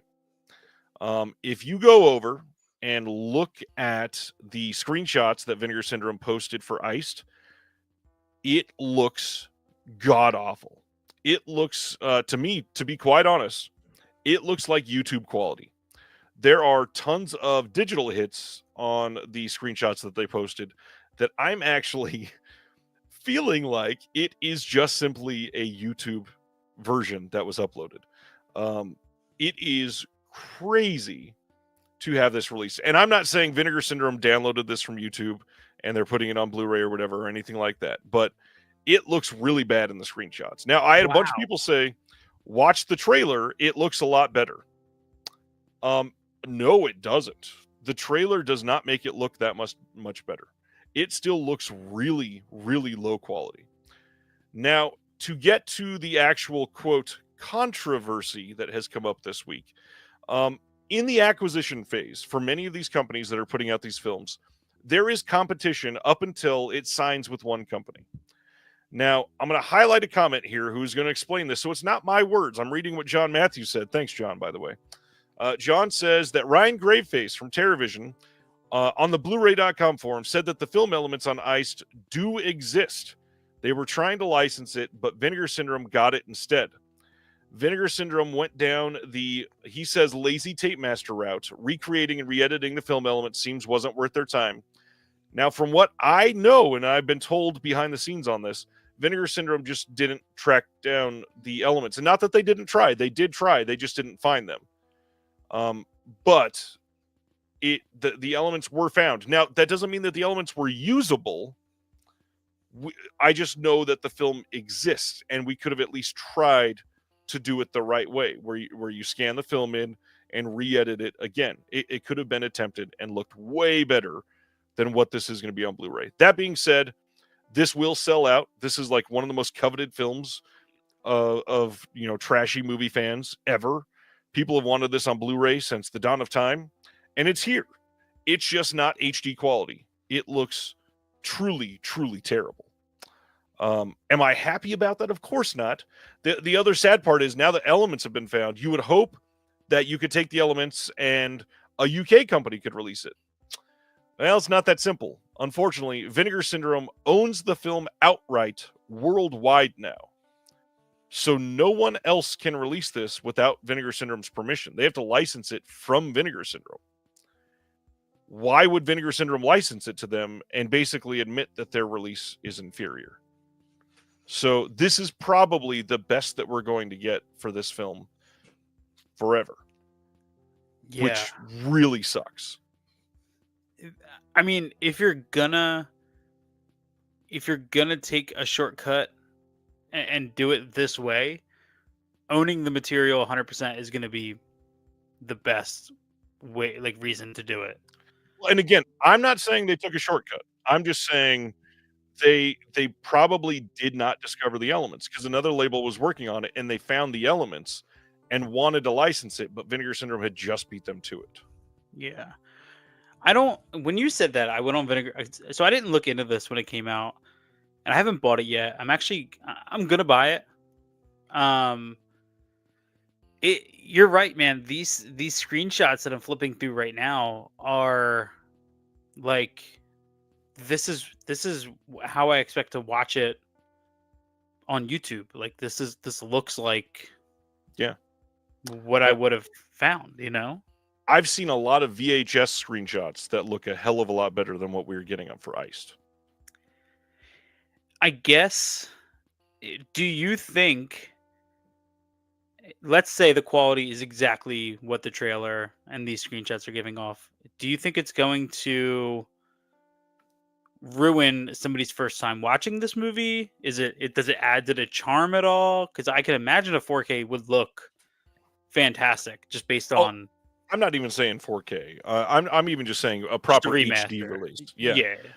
So I don't think it'll ruin anything. Well, let me say it a better way. I think there are some people that are more sensitive to quality, and they were probably going to hate this if it comes out like that for sure.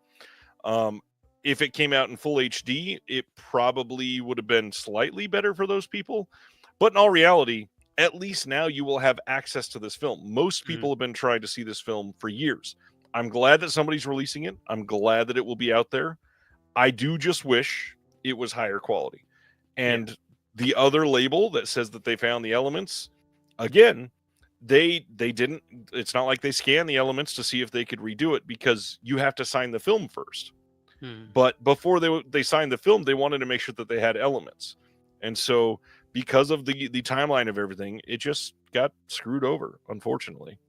Yeah. I feel like if I bought a mod of this, like let's say I just bought a mod version of this movie on Blu-ray and it looked this quality, I would be very, very, very happy to have it. And I'm happy that it's out.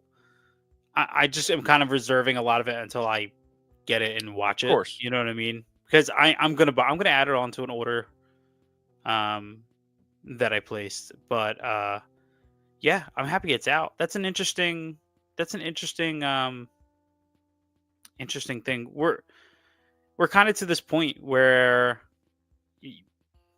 it's hard. There's so many movies that people want, and you're at the mercy of whoever's putting it out and hoping that they're going to do a good job on it. And we don't it's know the true. story. This could be like the best it could have gone, like because of his element, because of whatever. This could be Yeah, the and best those, they could possibly put out. exactly like you're saying, the elements that were found might be completely trashed, and this is literally the best it will ever get. I'm not saying it is 100% true that it could have been better. We don't know that yet. Hmm. However, it wasn't even tried. That's the part that sucks here. And the other big thing too, I mean, me looking at those screenshots, I don't want to pay a lot of money for that, but this thing costs $30 if you're not a subscriber. Yeah. $30 on release day for a title that people have been after for a long time, so they're going to buy it. If those screenshots are true to the quality, this is pretty bad for $30. Yeah. I definitely think this might be a like next year $10 sale item. You know what I mean? Without the slip and stuff. But I don't know. I mean, I think I'm gonna pick it up just because I'm so interested in what this movie is. And looking, I mean, the screenshots outside of the quality sold me on the movie. Right. You know what I mean? They sold me on the movie, but that quality's pretty rough. So we'll see what I end up, deciding to do with that. Matthew is saying maybe the Elements owner is not the same as the intellectual owner of the film, and the Elements owner was too difficult to work with. Maybe the same as what is going on with Just Before Dawn.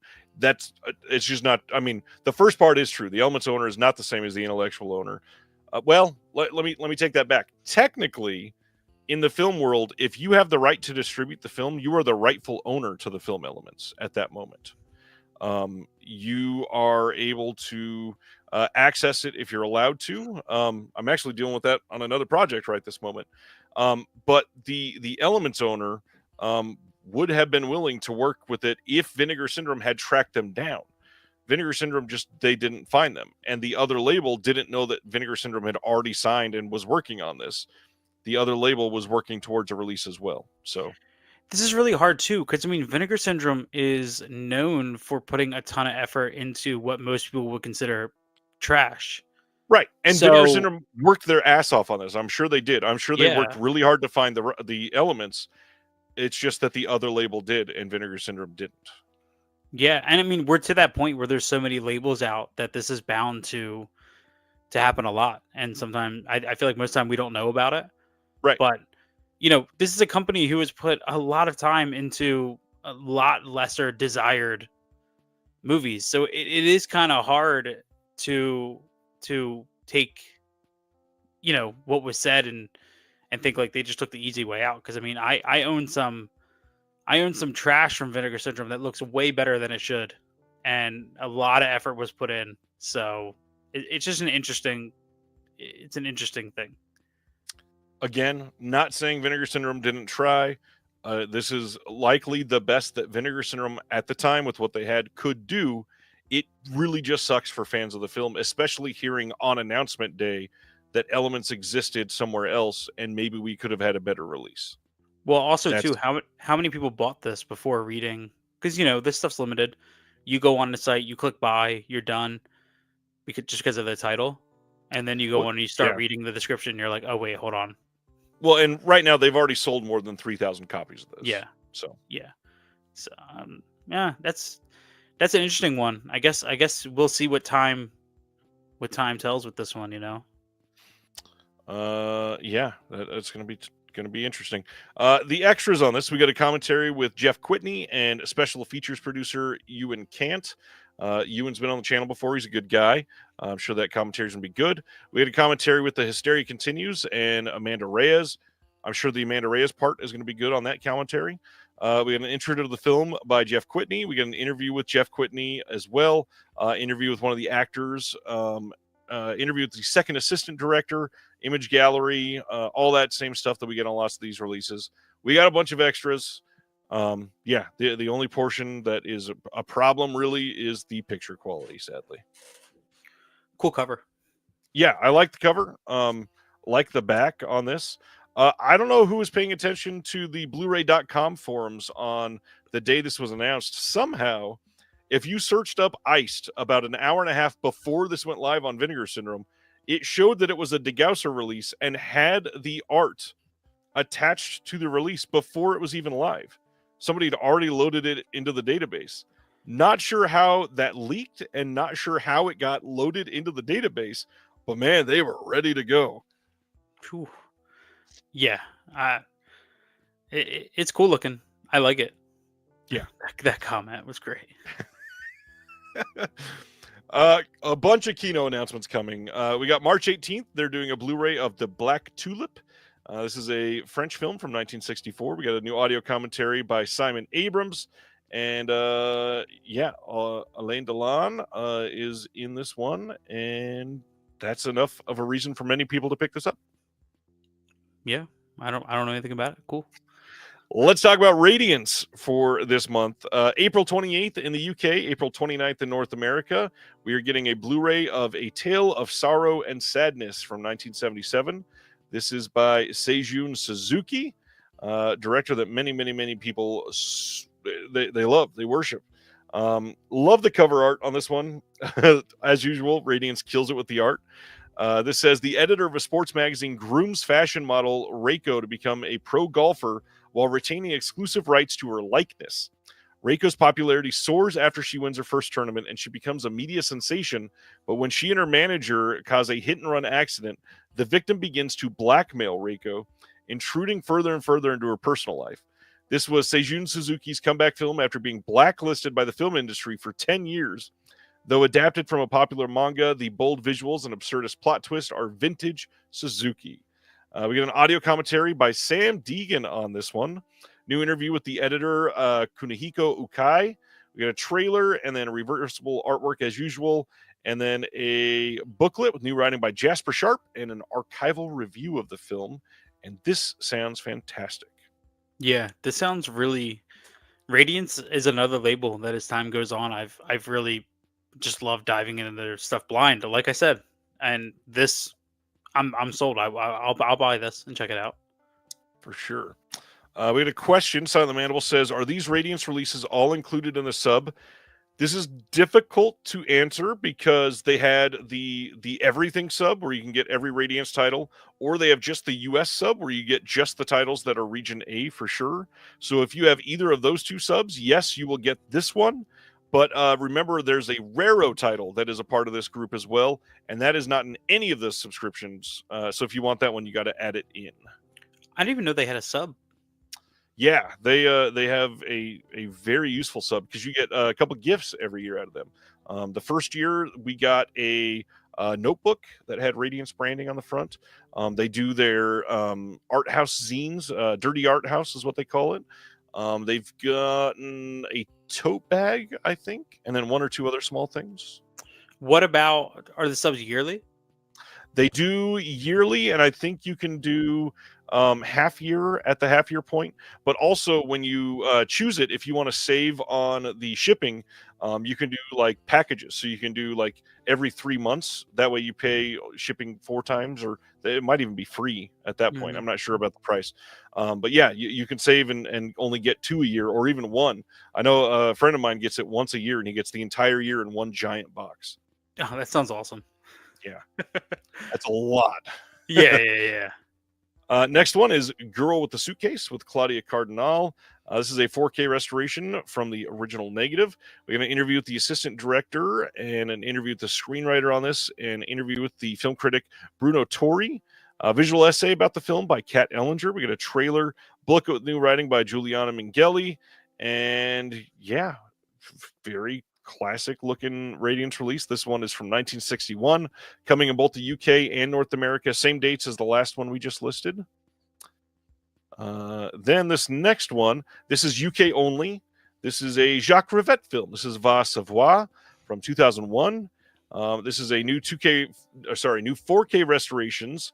You get the 154-minute theatrical cut, and then Va Savoir Plus, the 223-minute director's original cut on 2 different discs. You've got select scene audio commentary by Pascal Bonitzer and Christine Laurent. We've got some archival interviews, interview with the critic Jonathan Romney, and then a booklet with writing by Rivette expert Mary M. Wiles. When we started talking about tonight's show, we were talking about possibly doing like a conversation about unrated and director's cuts and all that stuff. Yes. I don't know nothing about this movie, but for some reason I'm always insanely interested in the director's cuts. Yeah. And it's really cool to see that the restoration is on the 223-minute cut of this, because sometimes I feel like those less desired cuts kind of get the back end, like they don't get treated as well, because 99% of the time, regardless of the time frame that I have to watch something, I will always typically watch the director's preferred version. So that's what I want restored, and I'm interested in this. I know it's only a UK only release, but I'm interested in grabbing this, and that would be the cut that I'm watching. So I'm happy to see that that's also restored. Right. Yeah, and I think this is one of like 5 remaining Jacques Rivette films that have not been released on HD. So now after this one, I think we only got like somewhere between like 3 and 5 left. So yeah, that's a nice release for Radiance. And then the final regular Radiance release, this is a Kelly Reichardt film from 1994, coming out in the UK only. River of Grass. This has been released in the US by Oscilloscope. And this one has the same 2K restoration that Oscilloscope did. This one has an audio commentary by Kelly Reichardt and Larry Fessenden. We got an audio interview with the writer and curator So Maye from this year. Larry Fessenden gets a visual essay by Anton Battelle, and that is brand new. There are drive-by outtakes, a restoration featurette, and then a booklet with new writing by Caitlin Quinlan. And this is a very good movie. Have you seen this one? I haven't, but I can't help but look at these 3 announcements, and for some reason I think of Criterion, both in the cover and in the style, but also in the variety of movies announced. Yep. Like I haven't heard of any of this now being the 3rd. All 3 I'm interested in checking out. Well, this has Larry Fessenden in it, so that's awesome. But Yeah. all 3 plots are so radically different, but I'm like excited to watch all 3 of these and look at the visual essays and all that stuff. So it's just kind of like an instant appeal to me, you know? Good stuff. I've always loved Kelly Reichardt, pretty much everything that I've seen. Check it out if you're into it. And then finally, like I mentioned, there's a Raro release. This is not in any subscription. This is a UK only release, and it's a Blu-ray release of Killer Cop from 1975. This has an HD digital transfer with the original Italian and English audio options on Blu-ray for the first time in the UK. New commentary by Eugenio Ercolani and Troy Howarth. Interview with Valeria Di Ocobi or Di Obici. I'm a betting that's how it's pronounced. And then interview with production manager Alessandro Colosi. And then limited edition booklet, new writing by Barry Forshaw on this one. Raro does some pretty great stuff.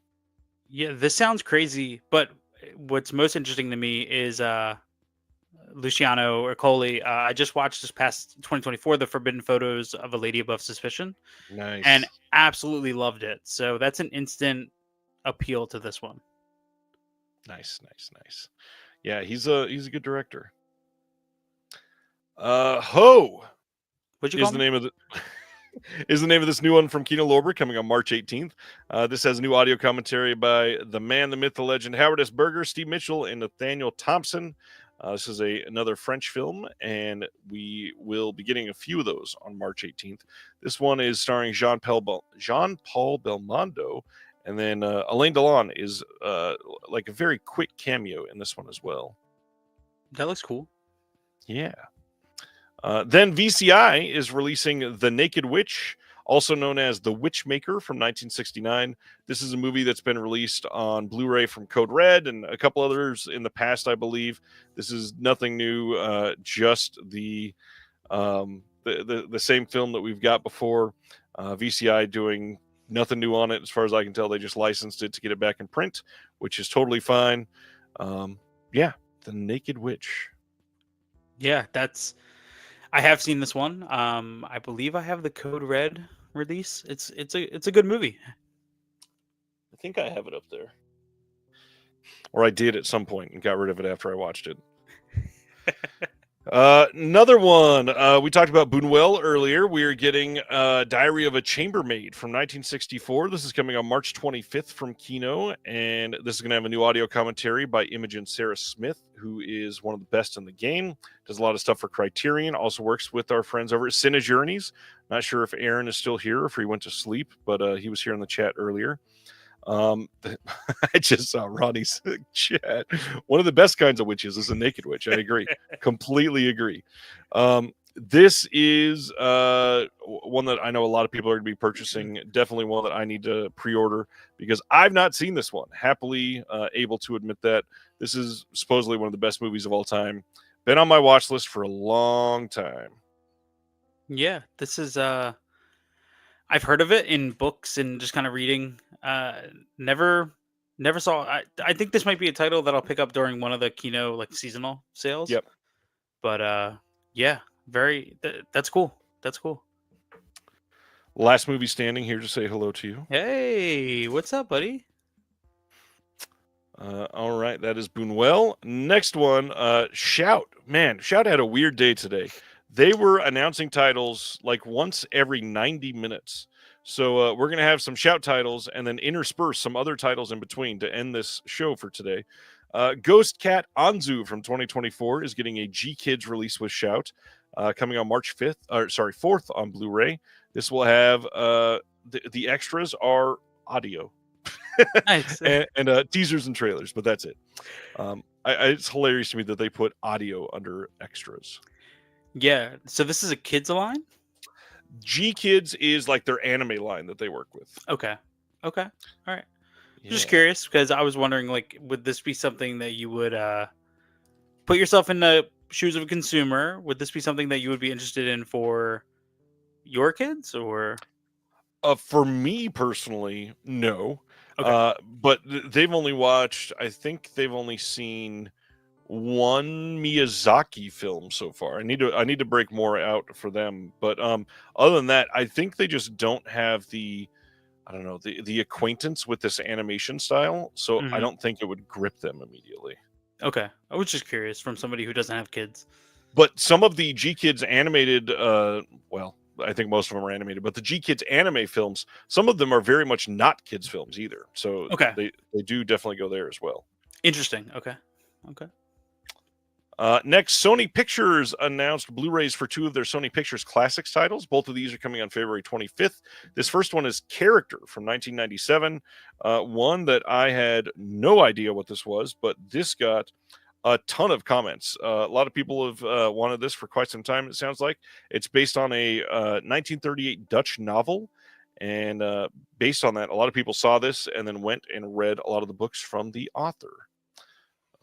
Yeah, this is from 1997. I'm not sure if I said that. This won the Best Foreign Language Film at the Oscars in 1998. And it's pretty impressive. A Academy Award-winning feature debut. Sure is. Next one is Respiro, is coming on the same day. This is from 2002. This is another award-winning film. Got lots of attention back when it came out that I've not seen. That Sony Pictures Classics, they know some great titles. Yeah, don't know anything about either of these, but I am interested. Absolutely. All right. Next up is Dazzler Media over in the UK. They are doing a 4K of The Last Voyage of the Demeter. This is the 2023 film that just came out, and they're doing a 4K and Blu-ray. I think all of the extras are from the Shout 4K. You've got the audio commentary, some deleted scenes, Dracula reimagined, and then Evil is Aboard, a making of. But yeah, I mean, even the cover art for the 4K is essentially identical to the Shout 4K, including the collector's edition branding at the top. They just composed the Dazzler Media logo and the certificate on the front of it. Yeah, that's what I was. My face kind of changed. I was like, wait, that's exactly the same? Yep. Honestly, they probably didn't change it at all. Shout Factory, their next title is Forbidden World from 1982, is making the leap up to 4K. This is the, of course, Roger Corman produced Forbidden World. This is going to have the theatrical version and director's cut both on 4K. There are no new extras, but both cuts making the jump to 4K is interesting rather than just the theatrical like they normally do. Yeah. Yeah, another Corman title in 4K. They I love Scream Factory because I feel like they actually listen a little bit, and they have been making some little improvements over time of little things. So I appreciate having both on one, on 4K here. Oh yeah, definitely having both on one 4K is how it should always be. Yes. Especially if you're able to properly utilize 4K and all that. Yeah, definitely need to. Yeah, it's how it should be. It's not always how it's done. The next title, March 25th, we are getting a 3D Blu-ray from Kino and the 3D Film Archive of The Glass Web by Jack Arnold. This is from 1953. Gorgeously remastered for the first time in 3D. This is going to have a new audio commentary by Jason A. Nye with 3D experts Mike Ballou and Greg Kintz. You will also have the 2D Blu-ray. You've got 3D and anaglyphic, the red and blue 3D versions, with one pair of 3D glasses included. So no matter what you got, if you got a 3D TV and all that stuff, you can watch it the proper way with the good 3D glasses, or you can watch it red and blue glasses, or just flat 2D. Yeah. Awesome. Yeah. Forbidden World is dope, says Last Movie Standing. Very much prefer the theatrical cut. The Blu-ray had the director's cut. Looked like VHS quality. Well, now it's been restored. Hopefully you can check that out again. Yes, you do get glasses, Sibiner. Next up, this is a pretty big announcement. Shout putting out Tommy on 4K on their Shout Select line on March 18th. This is being lauded as the 50th anniversary edition, and they went out so far to get this wonderful new release out that they have 0 extras. No commentary, nothing, and it's a 50th anniversary edition. Sure, it's great that you're getting this in 4K, not going to put that down, but what the hell? I mean, I don't know if like the Who is against this being released with any extras or something, but holy hell, it sucks that this has nothing. Like, is there no archival anything for this movie that they could have? There is in the UK, but none of those have ever been ported over to the US releases. Interesting. Okay. I mean, cool to have it for those who want it, but that's the definition of bare bones. Yeah. Once I mean, again, extra features, audio. yeah, at least you get audio as a bonus.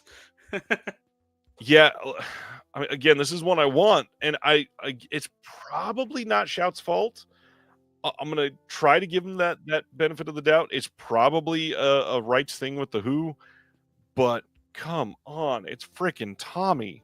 I mean, if they don't want you to have the extras on this disc, and I think this is totally legal, hire a bunch of historians, people that love this, music experts, whatever, and just put out your own separate release of Tommy extras. Sell it for $10, and when you put this out, put it in a 3-disc case so that they can buy that extra set and buy it in here. Yeah, how does it work with, like, they can't hire their own somebody to do video essays, or does that also become rights issues? Or Some studios and some entities can choose that. Yes. okay, it's just crazy to hear nothing except audio. It's wild. I do not understand it. I wish they would be able to say, hey, we weren't allowed to put anything on this, because again, it's the 50th anniversary edition. I mean, a bonus feature of just somebody from Shout Factory saying, hey, we weren't allowed to do anything. I feel like I would have liked to have more than just nothing. Next up, Kino putting out Hijack Highway from 1955. This is another French film coming on March 25th. New audio commentary by Simon Abrams on this one. And yeah, I know nothing about this. I know literally nothing. That's great art, though. It is very good art, yes. Very good slipcase on this one. Next one up is Two-Way Stretch from 1960, getting a release on March 11th from Kino, starring Peter Sellers. New audio commentary by authors and comedy historians Gemma Ross and Robert Ross. I love me some British humor, so I may check this one out. I love David Lodge as the meat-headed muscle man. Yep. Next up is a big title for a lot of people. Scream Factory putting out Night of the Creeps on 4K on March 25th. This is the standard release, comes with the slipcover during that first pressing. You got a new commentary on this by Suzanne Snyder, and then Jackson Stewart and Fran Galuppi. Fran's been on the channel before. Check that out. This is interesting because the 4K disc is just the director's cut. The Blu-ray disc is just the director's cut. And then they added the theatrical ending as an extra on the Blu-ray disc of extras. They also have a new career retrospective with Fred Decker on the Blu-ray special features. Everything else has been ported over from the old Blu-ray release. But yeah, only one cut of the film being released here, and it's the director's cut. I don't know offhand what the difference was between the theatrical and the director. I mean, obviously Just the the ending. ending. Okay. So in that case, I don't see it a big deal. I love the new bonus features for this. I love Night of the Creeps. So this is a guaranteed upgrade for me, but it makes it easier to spend the money, especially when you have a new commentary and then a Fred Decker career retrospective interview. I think that adds significant value to this. So I'll be picking it up for sure. And I know we're probably going to show it, but I love the new slipcover. Definitely going to show it. Let's get to it because they also announced some bundles. This one, you get these two posters and the alternate slipcover here. Yeah, you're right. That slip is great. But of course, the big deal here is the Tom Atkins NECA that they released. That is a new NECA. And if you were lucky enough to be super fast, you could have got the old NECA that they released as well. They had 60 of these available today in a bundle where you could get both of them. Yeah, that's cool. That 2 for 2 on cool shit with Night of the Creeps from Scream Factory. The cooler thing too is if you have that original NECA figure and you're like, I don't need to go to 4K, you can just buy the new NECA figure by itself. Honestly, cool deal from Shout. They don't always do that, but that's pretty rad. Yeah, I love It's rare. I really love their alternate slips, but in this case, that coloring, just overall, I love that alternate work. Agreed. All right. Then Shaw Brothers Classics Volume 6 got announced. Again, 11 films on 11 discs, and this is a lot. So let's go through it real quick. Swordswomen 3, The 12 Gold Medallions, The Black Enforcer, Duel for Gold, Finger of Doom, Na-Cha and the Seven Devils, Shadow Girl, Swordsman at Large, The Black Tavern, The Young Avenger, and Crazy Nuts of Kung Fu. Now, I've not seen any of these yet. I hear The Black Tavern's amazing. Pretty much everybody that has seen some of these say The Black Tavern is incredible. Now, all of these have new extras. I believe all of them have at least one new commentary. Many of them have 2 or more new commentaries. They are not kidding around. These releases have interviews, they have featurettes, they've got multiple commentaries. This is a set that adds to their collection in a very meaningful way. Supposedly great films. I'm so glad that they're continuing to put these out. It's expensive, totally get that, but this is wild. So many Shaw Brothers titles in the last couple of years that have gotten releases. It is so hard to stay up to date, but geez, good stuff. Yeah, I blinked and we're on volume 6. That's Yeah, To me, it's like is it Kino does the film noir, where there's like 28 we're editions of it. almost up to 30. Yeah, Yeah, it's like, how the hell did we get there? And this, I remember volume 1, and I was like, oh, this is cool. And then now 6 already. Are these? Yeah. Because I don't know. Are they individual cases or is it? They are. Okay. Yeah. Somehow I've got it within reach. Okay, so I guess they're not individual cases necessarily, but they're all individual discs. So some of them Okay. have one case for 2 films. Okay, yeah, because I just got their Golden Harvest Supernatural Terrors, and that's the way it is. So I was curious if it was the same way. I don't have the Golden Harvest ones. I need to get those for sure. But Yeah, I mean, both again, of there's those are so cool. many. Yeah, there's so many. And they've got the Golden Harvest ones. They've got the Shaw Brothers ones, and then they've also got the Tai Lung David Chang collection. They've got the Brave Archer collection. They've got the 2 Jackie Chan collections. God, there's at least one more that they did. Oh, Sonny Chiba, they did his collection too. Oh yes, There's yeah, they so did. much, so much. Yeah. I mean, I love it. I'm all for it, but god dang, I need. I'm still trying to make my way through volume 1 of Game of Clones. At least that's a 2024 release. Yeah. Yes. Finally, this week, sticking with Asia, Media Blasters is releasing a Blu-ray in the U.S. of Samurai Fiction from 1998. One that a lot of people lost faith would ever come to Blu-ray. You can get this from Media Blasters. It is not up on their website yet, but they're usually pretty quick. I'm assuming that you should be able to see this up there soon. It'll be on Amazon. Diabolic should have it. I know that a lot of people were after this one, so check this out.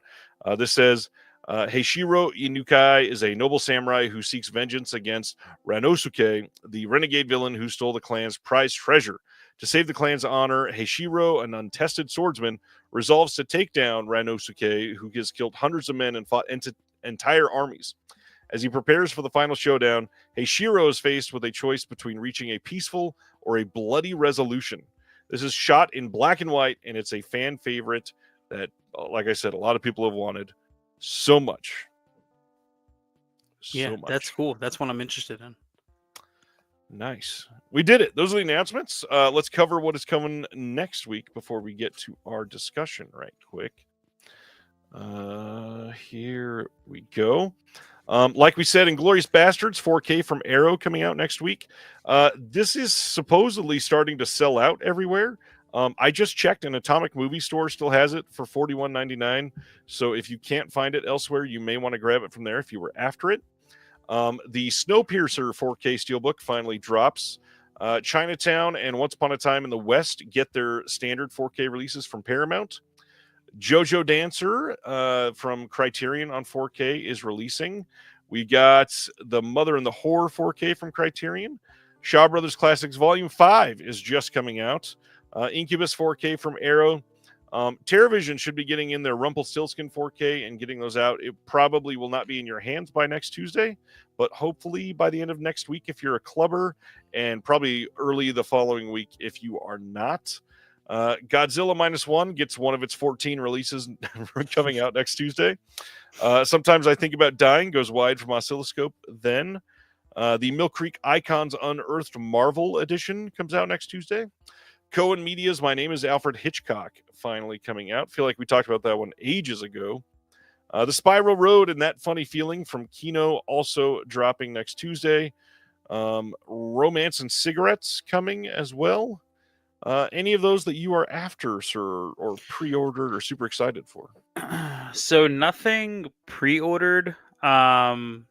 Thinking about grabbing My Name is Alfred Hitchcock, but yeah, this is I want Inglorious Bastards.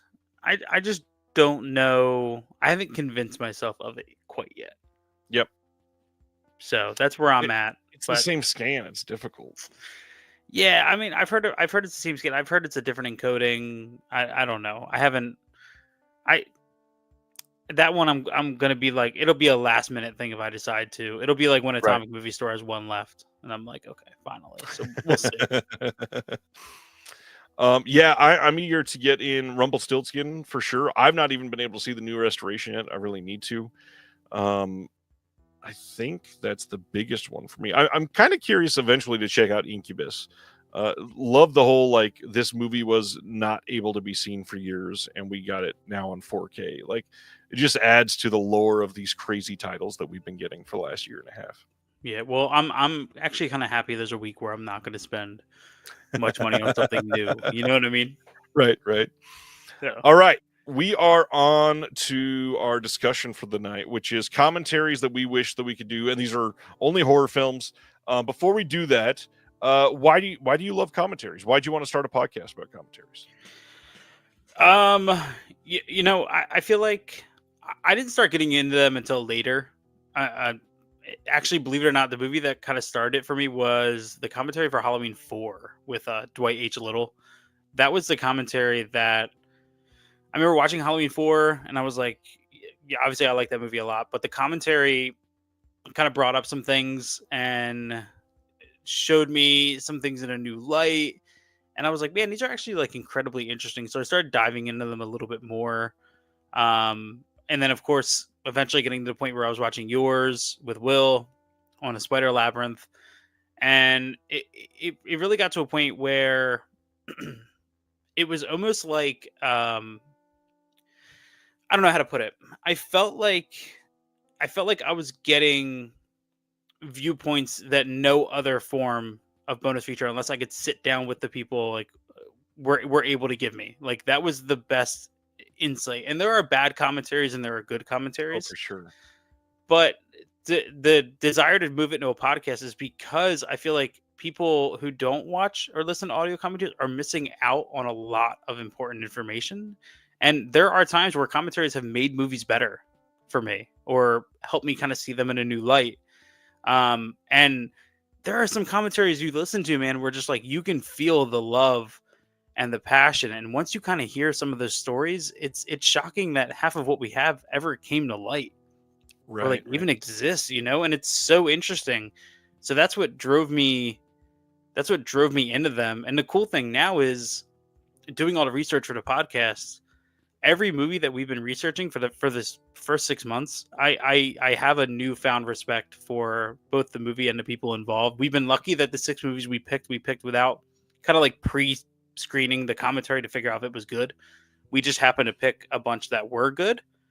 And I was like, once we kind of got to like the 3rd or 4th movie, I was like, oh shit, like we're on to something. Like we're actually learning, and that's really it, man. There is no better way for me to kind of explain it, So what are 2 or 3, like, other than the ones you just mentioned, favorite commentaries that you've listened to that you would say everybody who loves horror and loves special features should try to listen to these commentaries?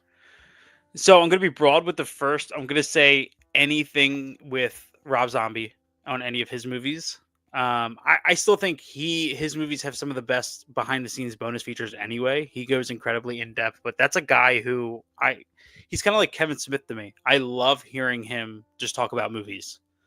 And we are covering House of a Thousand Corpses this year, and it's such a great commentary track. And we are going to be kind of talking about the retrospective commentary track that he did for the anniversary release that was only on streaming. So we are going to be talking about that. So I would say anything Rob Zombie. I'm trying to peek back to kind of like remember. Well, Halloween, that one with John Carpenter and Jamie Lee Curtis, I think is a essential commentary track for anybody to listen to. Yeah. You're putting me on the spot, man. You didn't ask me this question beforehand. It's what I do. I'm gonna probably say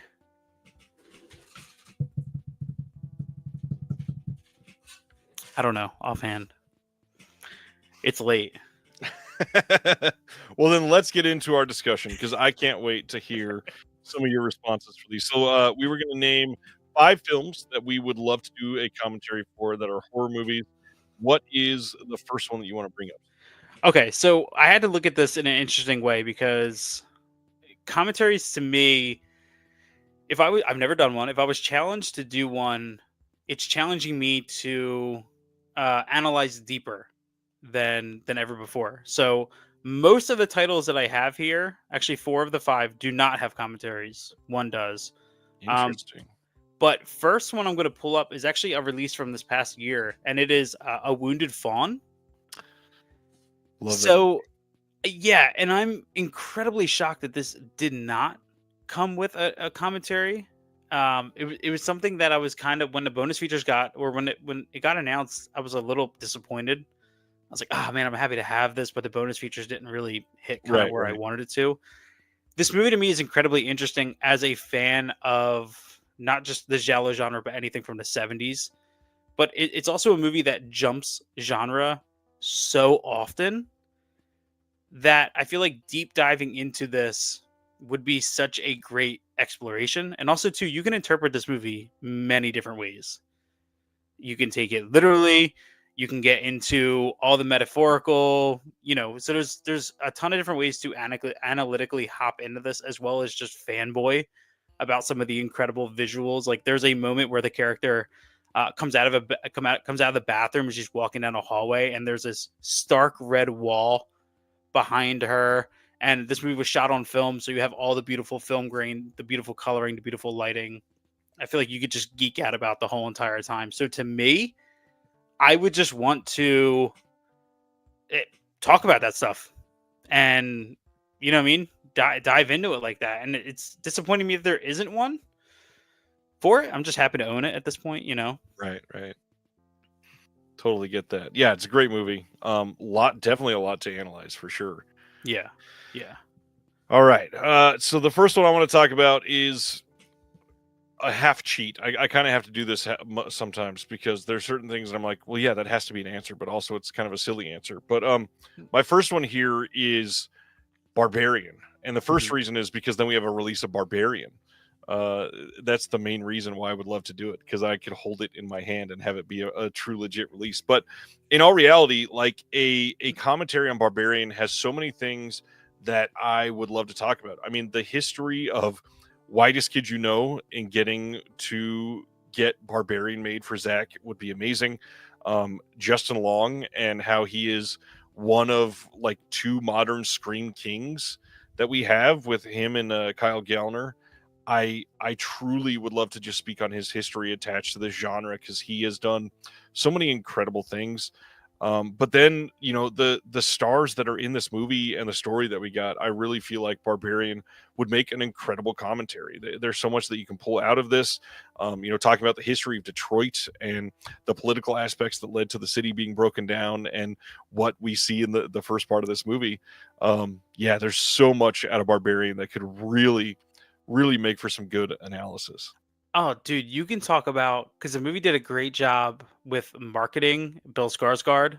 I remember thinking he was clearly the villain in that marketing. You could talk about how that movie does so well with balancing the humor like especially when Justin Long begins exploring downstairs and kind of going around and measuring out the property and all that other. It does a really good job with humor. It also, that movie also commentates a lot on um how shitty human beings can be in Justin Long's character, and it does it very subtle, Yep. which I really appreciate. Really, really, really appreciate, because there were times when I picked up on things and my wife didn't, and I was like, yeah, this is they're doing a good job at not putting this in your face, but Yeah.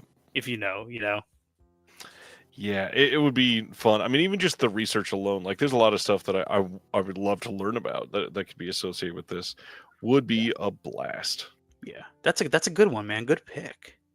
All right, your second one. So this is the only one I have that has a commentary. And I feel like this is such an underseen movie. I'm going with Summer of Sam, the Spike Lee joint. Nice. Love that movie. Dude, this movie is incredibly fascinating because in the conversation of true crime, this never gets brought up. Yep. And it's crazy because this is a movie that, for being so focused on true crime and our killer, is more a story of identity and a city and the people within it dealing with the shockwave of consequence that comes from having a serial killer in. So it is a serial killer movie focused more on the, like I said, like that shockwave of it. And to me, what's so interesting about this movie is that the titular, the killer becomes the least interesting part of it, and that's just ingenious to, or a testament to Spike Lee's genius. Even if you want to look at like Adrian Brody's character, you can analyze his character alone. Yep.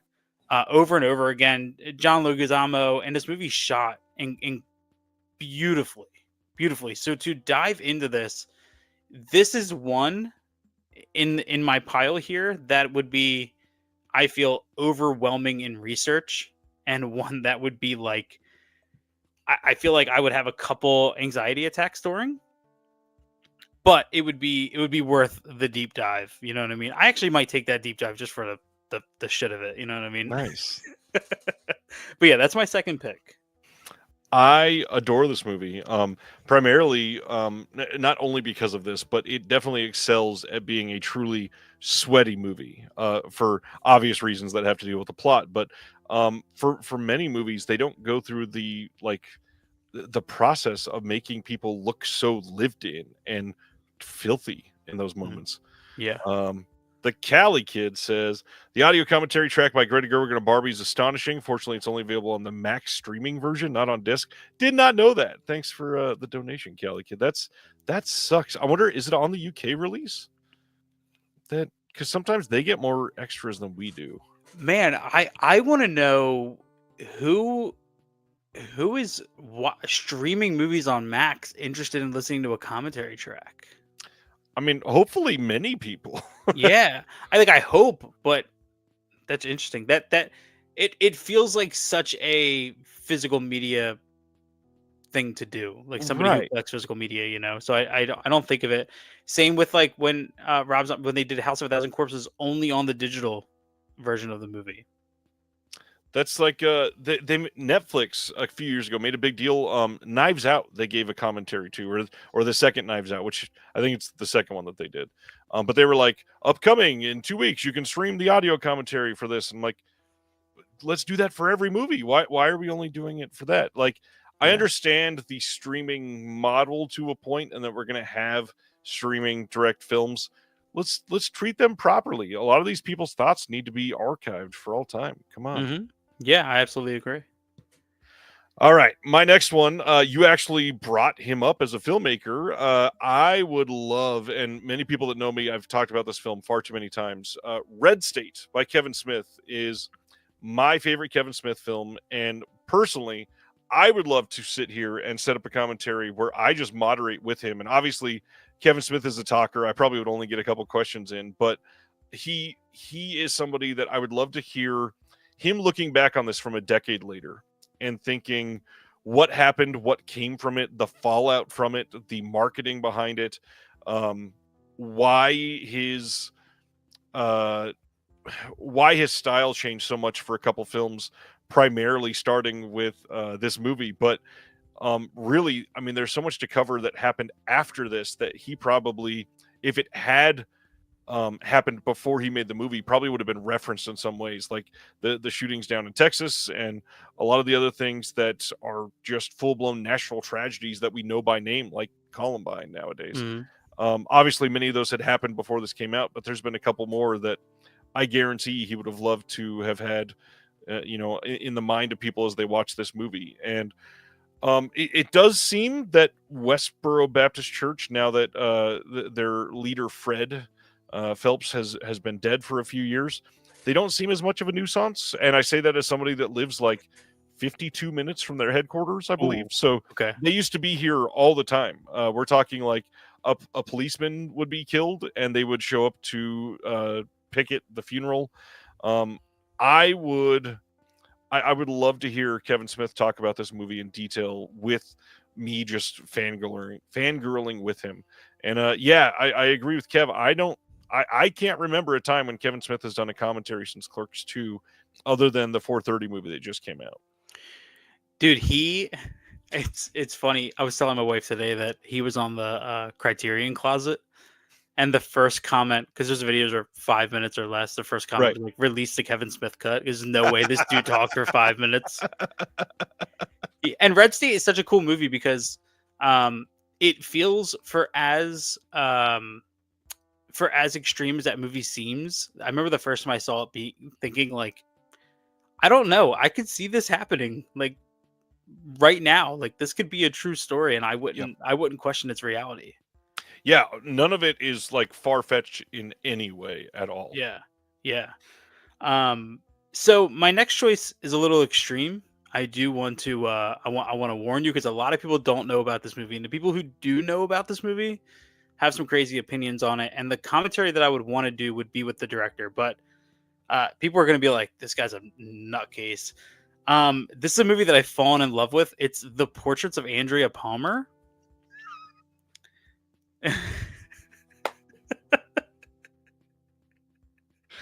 All right, all right. I bet you weren't expecting that No, I mean, when to you come hear, out. I was ready to hear the one of the 5 ones that everybody goes to. But yeah, honestly, this is not a bad pick. No, okay. So this was a complete blind buy for me. I'm not the biggest fan of what Grindhouse does. But I picked this up on a sale because I had heard some things, and I'm very, because there's another pick in my pile. I'm very open to certain extremities in Right. cinema, right? And like tell your story.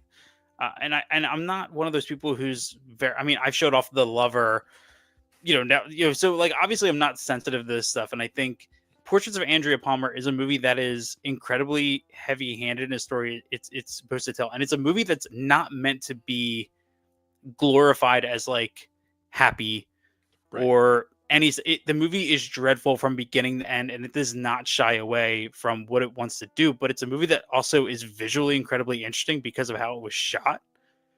And to me, I'm more interested in getting in the mind of someone who can get to this level and tell this kind of a story. That's what I would want to do. I would just want to sit down with the director and let the movie play. And I believe it was, I'm forgetting, let's see, I'm forgetting her name. And I can't see because I don't have enough light on in here. But yeah, would just love to pick a brain. I mean, honestly, at this point, I guess I would be happy just sitting down for an hour and 15 minutes and talking to her. But when I was sitting in front of the collection thinking about this question, that movie kept going to me, and I was like, "Do I pick this?" And yeah, because it's a horror movie. It's a harrowing, incredibly harrowing horror movie. Have you ever seen it? Yes. It's not bad as far as extreme movies goes. But it's certainly, for me at least, not one that I would rewatch. And it's not just because it's extreme. I've watched multiple extreme movies a couple Mhm. times, but it's just, it's not top tier for me. But I totally get why somebody would truly love it.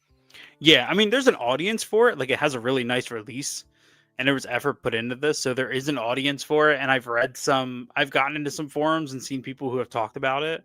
Um, but it's one of those movies that I kind of feel like there's a part of me that heavily believes that film is meant to be challenging, and there needs to be stories that are told in this way, in like this unflinching, unnerving viewpoint to get their point Right. across. And this one just worked so well that I would want to sit down and just pick her brain on it.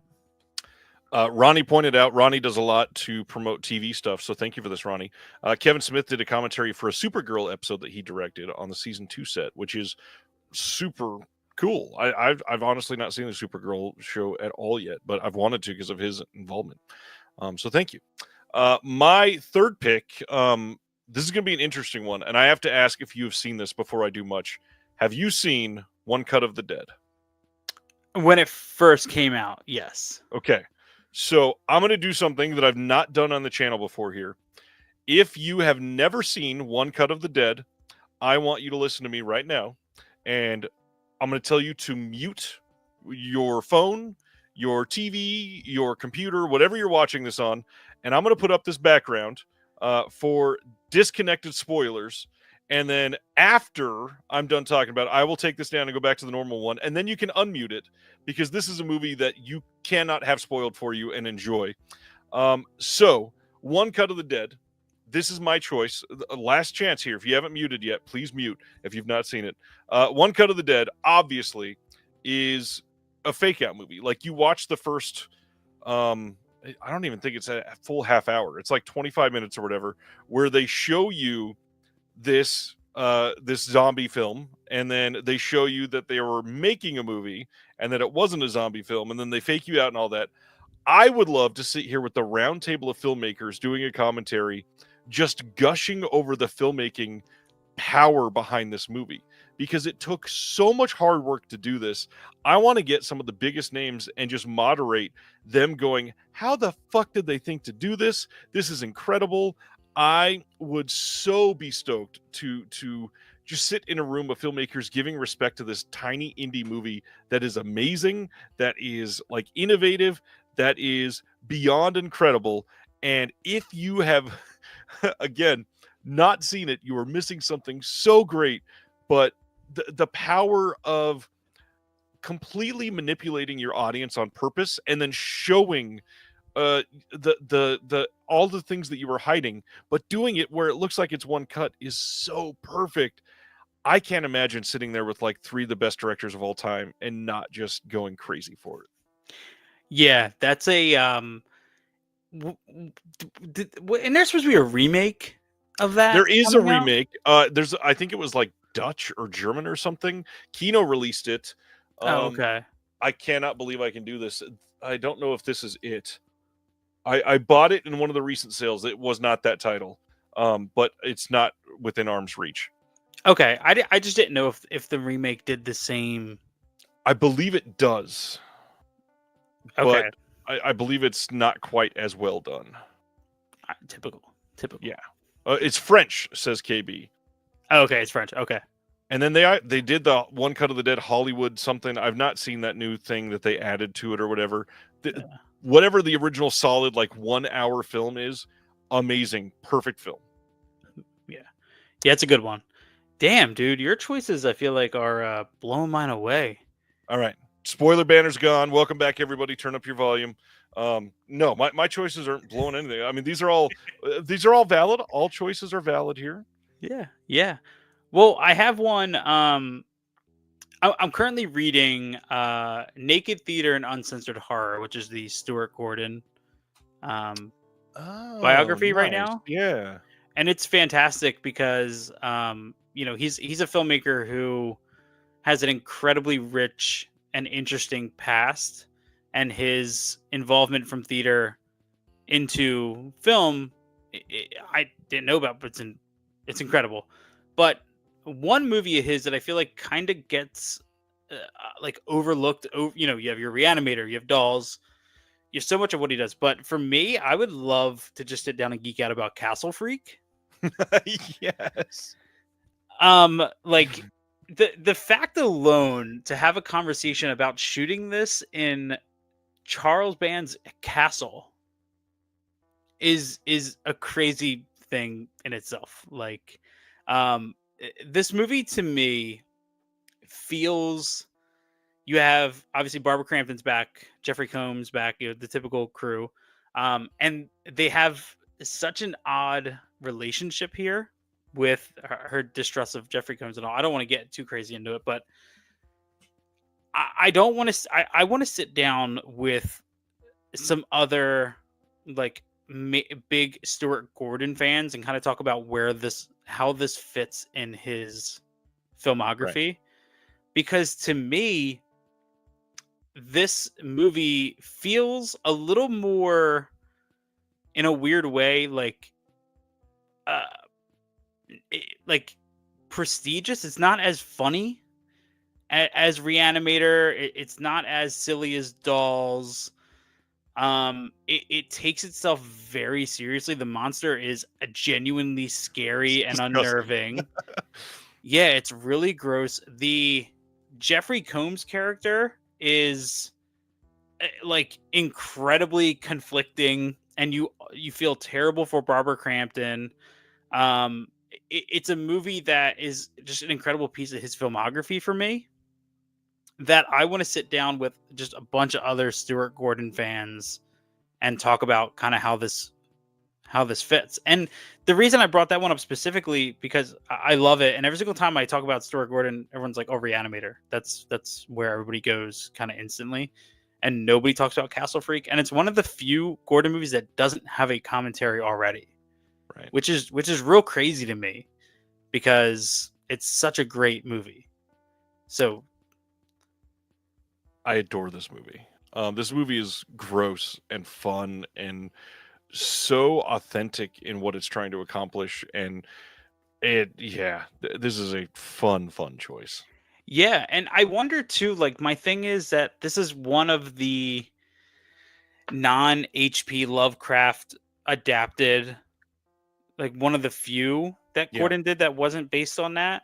And for the premise is not incredibly original. You have a monster that has been neglected, stuck in a um, castle hanging out. stuck in his castle. Yeah, and he's hungry. He gets out and he goes on his killing spree, but it handles it so well. Yeah, And it also is like everybody else, and like you said, it's nasty as hell. It still manages to get in the sleaze, at the scene in the wine cellar. It's just such an interesting little moment in Gordon's filmography that I would love to dive into a little bit deeper. I agree. Yeah, this is a good time. Cali Kid in the chat, thank you again for the donation here. Can we get some audio commentary tracks for Quentin Tarantino, Paul Thomas Anderson, and Scorsese movies? Greta Gerwig commentary and Barbie shows me audio commentary tracks aren't dead. I mean, they're clearly not dead. There's more people doing commentaries now than ever before. I have a feeling we're probably that was not a word. We're probably about to get some Paul Thomas Anderson releases and upgrades for some of his stuff, and it would be the perfect time to get some people in there on those. Yeah, I honestly same. Mike says we wish we could have gotten a Michael Mann commentary on The Keep. If he liked the movie, that probably would have been possible.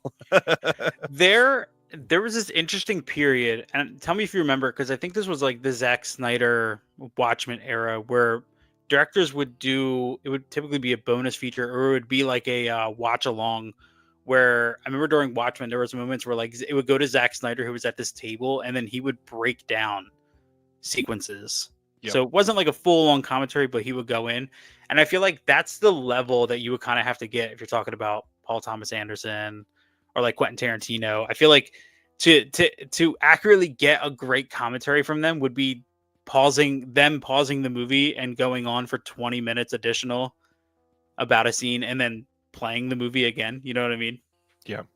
So Last Movie Standing brought up that Hush, Mike Flanagan did a video commentary for this release. And yeah. honestly, words out of my mouth. What I was going to say right after Chris just said that, instead of the breaking down the scenes, I bring back the whole idea of the picture-in-picture commentary. Bring in, I want to see, the director, the writer, and then maybe like the one or two top billed stars just sitting on one side of a table and discussing superimposed over the film so I can see what they're seeing and just shoot the whole thing. If they need to, take a break every 25 minutes. Sure, Mhm. that's great. You can totally cut. It's not like we're going to complain about that. But I would love to be able to see them talk about it. And honestly, it gives all of us more of an incentive to watch the film again with the commentary other than just listening, because right now with the whole audio commentary thing, I'm going to shout out my guys in Deaf Crocodile again. We are putting out audio commentaries as podcast episodes. And I wish everybody would do that, because now I don't have to sit at the TV and watch the film again. I get the freedom to be able to do it elsewhere. But now, if I have the video commentary, there's an incentive. There's like a bonus to sit there and watch them. Mhm. That almost sounds more fun. Yeah, I feel like that Hush release was such a like, to have multiple cuts of video commentary, like that to me, what Scream Factory and Mike Flanagan did with that was perfection. They brought back things that we haven't seen in a while. When was the Yep. last time? Like, we get multiple cuts all the time, but to have three radically different cuts, a black and white cut, a brand new Hush cut, the original cut of the movie, video commentaries, like, to me, bonus feature and presentation was perfect on that. And it was a film that not only was like, hey, look at this fancy new edition, it made the leap from streaming to disc, and it was the first time. And that's a huge fucking deal to be able to get something like that.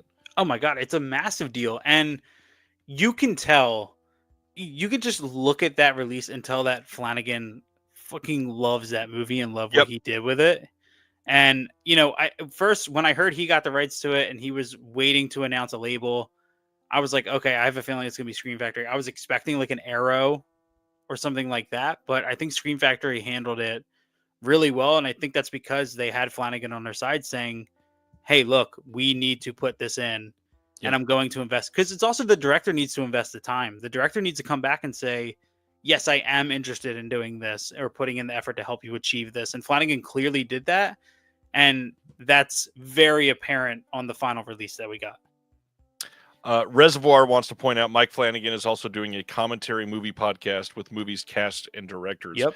which is awesome. I think I posted about that in the last Physical Media Advocate, or maybe the one before that, like right after they announced it. I was publishing, and so I added it to at the last moment.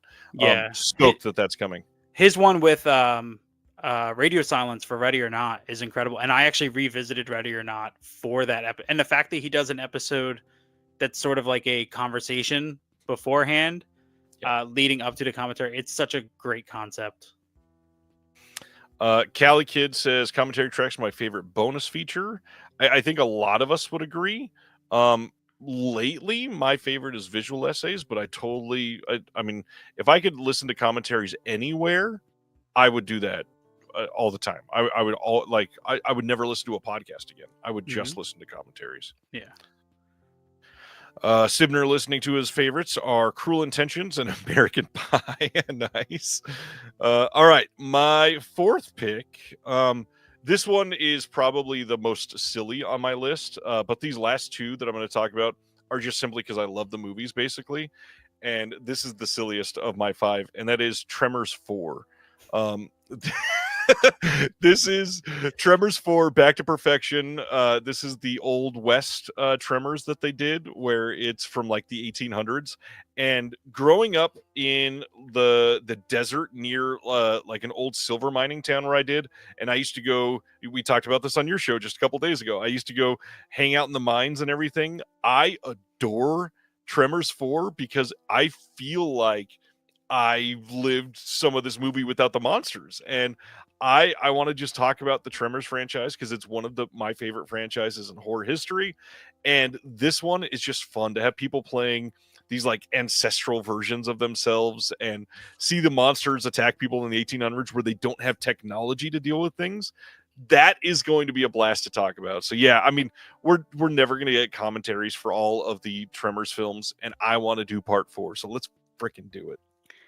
Yeah, you think we'll reach the Arrow Video limited edition box set to part 4, or do you think that's already done? Because we have 1 and 2. I don't think so. I'd like that to be the case, But I mean, once we start getting like Napoleon Dynamite and the weird movie guy from Scream starring in these, that's a little weird for some of these. I love them still; they're cheesy as hell, but yeah, definitely a little weird. Yeah, I've never seen Tremors 4, so It's a masterpiece. okay, I'm gonna watch it now just because you said that. That's all. Just because you said that. Um, so moving on to my last one, and I want to give context to this one because there's there's so much. It's see, that's why we watch comment. That's why we listen to commentaries.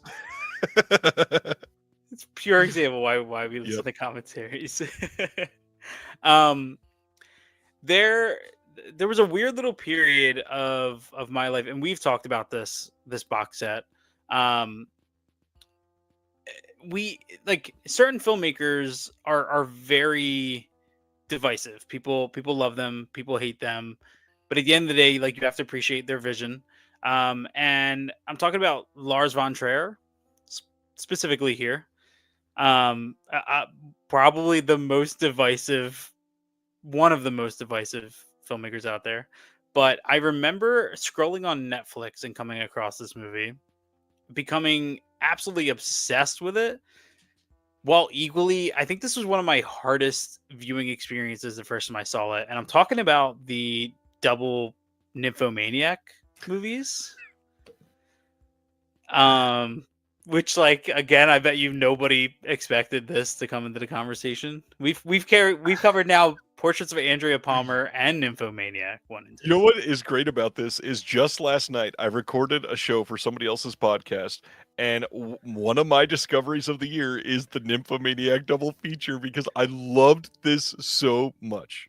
Dude, there is no okay. I mean, if you to even dive into the extent of storytelling here, this is a movie within 20 minutes. You get a blistering heavy metal score over beautiful rain shots in the beginning, and then you have a now you watch the director's cuts, right? You watch the Oh yeah, full. oh yeah. Okay, all right, good. Within like the first hour of this movie, you have heavy metal. You have Stellan Skarsgård on, I think, what his second feature with Lars von Trier. I know he did Breaking the Waves. It might even be his third. And I do want to reply to that comment that just came up. If you watch Nymphomaniac 1 or 2 and get turned on in any remote way, I'm concerned for your mental health. That's a good point. Considerably. But yeah, so Lars von Trier is such an interesting filmmaker to me. He's somebody who I feel like you can analyze almost every single frame of his movie and find something to discuss. But it's also the evolution of storytelling through Nymphomaniac 1 to 2 because all the characters carry over. But there's a really interesting trauma and plot that kicks off in part 2 that is devastating. It is incredibly hard to watch. It's told in an unflinching style, but Lars von Trier has a visual style that's kind of like unlike anybody, kind of more in modern day films. Like nothing is to the imagination. Right. And there is a couple bonus features on the Blu-ray of the director's cut that talks about things like how they addressed the very real sex stuff and how they pulled it off. And that's incredibly interesting from a production standpoint to me of how you figure this stuff out. To have somebody like Shia LaBeouf in this movie, Yeah. in the way that he's in this movie, is incredibly interesting. And I don't know who I would want to do this commentary with. I don't know. I feel like I would just want to sit in a room with a microphone and just kind of like go at it as it happens. You know what I mean? Because it's a movie that I've seen now 3 or 4 times. It's a movie I've seen 3 or 4 times, and every single time I see it, my opinion greatly increases, and I find more stuff I didn't see before. And to me, it's a masterpiece that too many people look at on the surface and judge. Which it's easy to, obviously, especially if you're Yeah. prudish in any way. And I mean, when the marketing is character posters of everybody doing their own O face, like he knew what he was doing for this movie. Oh yeah, the whole idea is get people interested, and then fucking stone cold stun them into the floor. You know what I mean? Like there are moments in this movie that are so there's like a I'm 35 sorry minute. to laugh. Now you just have me picturing Steve Austin being in No, this you're movie. like, dude, in Nymphomaniac Volume 1, there's like a 40-minute sequence with Uma Thurman that is Yeah, so incredibly uncomfortable. it's so And it yeah. it never ends. It keeps going and keeps going to a point where like you almost want to start fast forwarding just to get past. And we talked about horror, like we specifically picked horror movies. Volume 2 to me is a straight up horror movie. Yeah. It gets really, really, really dark. And if you've seen Antichrist or you've seen Breaking the Waves, it's kind of a perfect combination of the two of those. It really is. And yeah, when I was thinking about this, I was like, "Yeah, this is a movie I would love to just sit with a microphone and go on about." I don't know. Everybody look out. Me and Ryan are going to do a commentary on the 4K release of Nymphomaniac 1 and 2.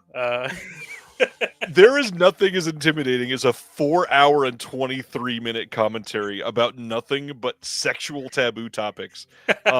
It sounds amazing, but also, holy shit, am I intimidated? We're like, yeah, and this scene we're watching here is a montage of different types of dick. This is So for the next 20 minutes, she's planning on performing this medical procedure on herself. yeah. Yeah, I mean, this is a truly stupendous pick. Glad to see that it's your last one.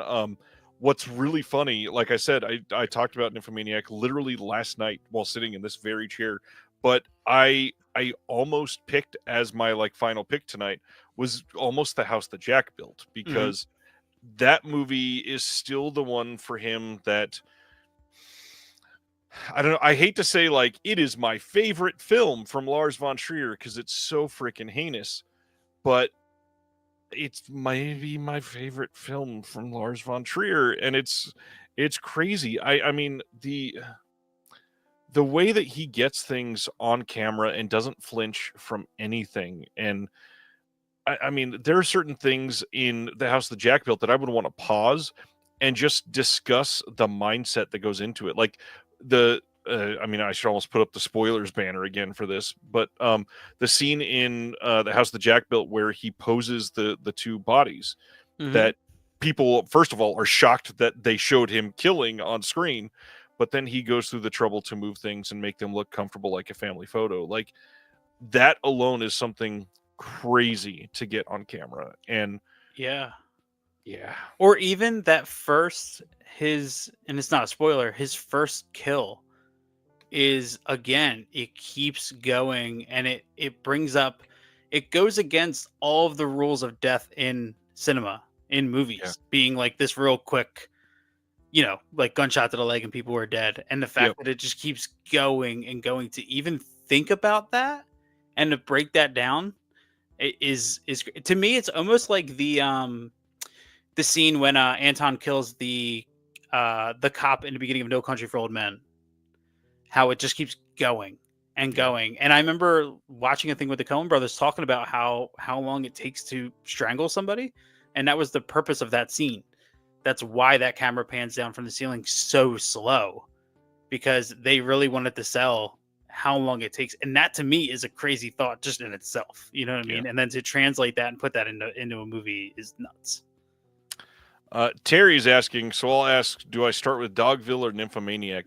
If you've never seen any Lars von Trier, I mean, I would say start with neither one of those. Hmm. There are, first off, he's done a lot of films, but there's also some that if you watch Dogville or Nymphomaniac first, I fear you may not want to continue into some of the others. I think the likely best answer for this is probably Dancer in the Dark. Mm-hmm. To Or feel like, Melancholia. yeah, it's like you're being welcomed into the family, and then everything else will tear you at the knees, and you'll be stuck there. Yeah, I think you can really get into Lars von Trier in the opening scene of Antichrist.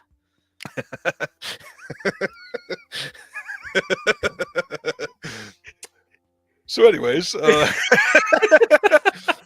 my last pick here, like I said, these last two are kind of just movies I love and I want to talk about them.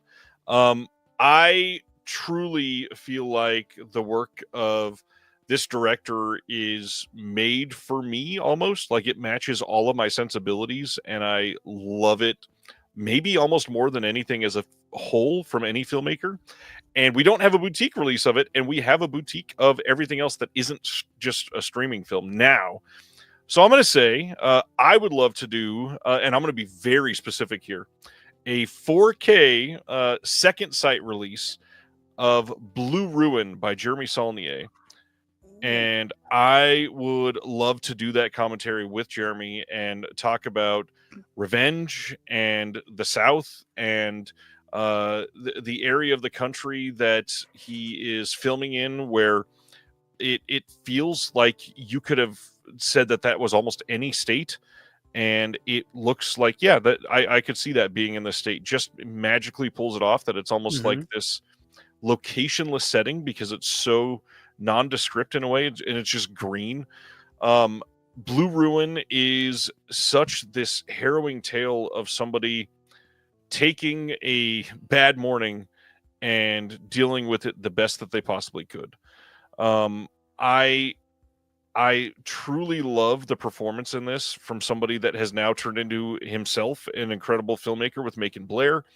And I would love to hear how Jeremy Saulnier feels now looking back, going from something like Murder Party to this, and then watching things explode for him with Green Room, and then less Hold the Dark. But, this year he's got a lot of attention with what he just did on Netflix. And I feel like this is one that now needs a special place on our shelves if we're going to truly appreciate what I think is a modern, truly incredible, very unique filmmaker. He has some sort of incredible style. And what's crazy is now that people are discovering Murder Party, you can see pieces of Green Room in Murder Party. You can see like some of the establishing shots that he has in Green Room. He is able to pull that off like in his very first film.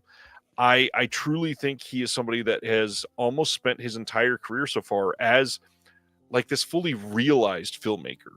And a lot of people, they need to get there. They need a couple that will help them sort of shake off the ice before they can get into that next level. And he's just always been there. And it might just be me being biased because I love his shit, but Blue Ruin deserves a lot of attention. It deserves to be in the pantheon with great revenge films. And I would love to be a part of it. Yeah, it's really shocking that we don't have a good release of Blue Ruin.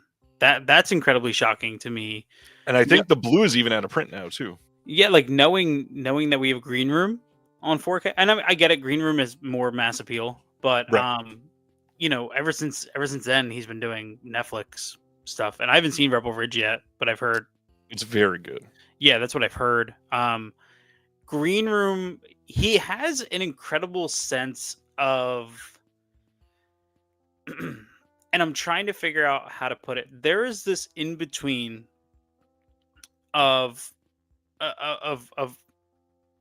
time that I feel like a lot of people don't shoot in. So there's this time in between, like with sunset, where a lot of times you see the golden hour, you see the sun. But there's this interesting moment where color seems to disappear. The sky is not as beautiful as it is. Things are getting dark, but they're not fully there yet. And right. I feel like Jeremy Saulnier lives there. Yeah. Because Green Room consistently feels like that 5:30 a.m. days to me, where like it just feels like a weird hour, and it's such a specific feeling that even me saying this probably doesn't make sense for a lot of people until you watch the movie and you're like, oh, wait a second, I know what this is. Yeah. And it's been a long time since I've seen Blue Ruin. I actually saw it before Green Room on some sort of streaming service. It was on something. And I remember thinking it had been a long time since I saw a revenge movie that to me was portrayed so realistic. So This is another one, like I mentioned earlier, that is just sweaty. These people feel like it's humid here and it's pissing me off, and so I'm extra irritated with mhm. what you did to ruin my life. And so now I'm gonna park up in this double wide trailer, and I got the shotgun ready, and you are fucked. And it makes all of it just feel exacerbated. It's more earnest. It's like you can feel the shorts clinging to the back of his knees as he gets out of the truck type of scene. Yeah. And that's exactly, he did the same thing in Green Room, and same too with his style of violence. Everything feels in like real and raw. Like I Yep. remember watching Green Room with my wife, and then the dog attack Yep. in the venue. I was like, God, this is like or even Anton Yelchin's arm Yep. getting cut up. Like it there's just a, and it, I don't want to say it's realistic because I don't know what that looks like in reality. But to me it just has an impact to it, and it's that technical approach. It's the sound design, it's how to shoot it, it's how to show just enough to sell it. It's really, yeah, that arm scene is, It's pretty rough. yeah, that, yeah. But even Hold the Sound Dark, alone. dude, I didn't hate Hold the Dark, and I don't No, really remember it no. now as much, but I remember still thinking that it lived in this weird in between that most movies don't, as Yeah. far as visual setting. It lived where the sun just disappears below the horizon. Things are just bright enough for you to see, but not dark enough to see detail.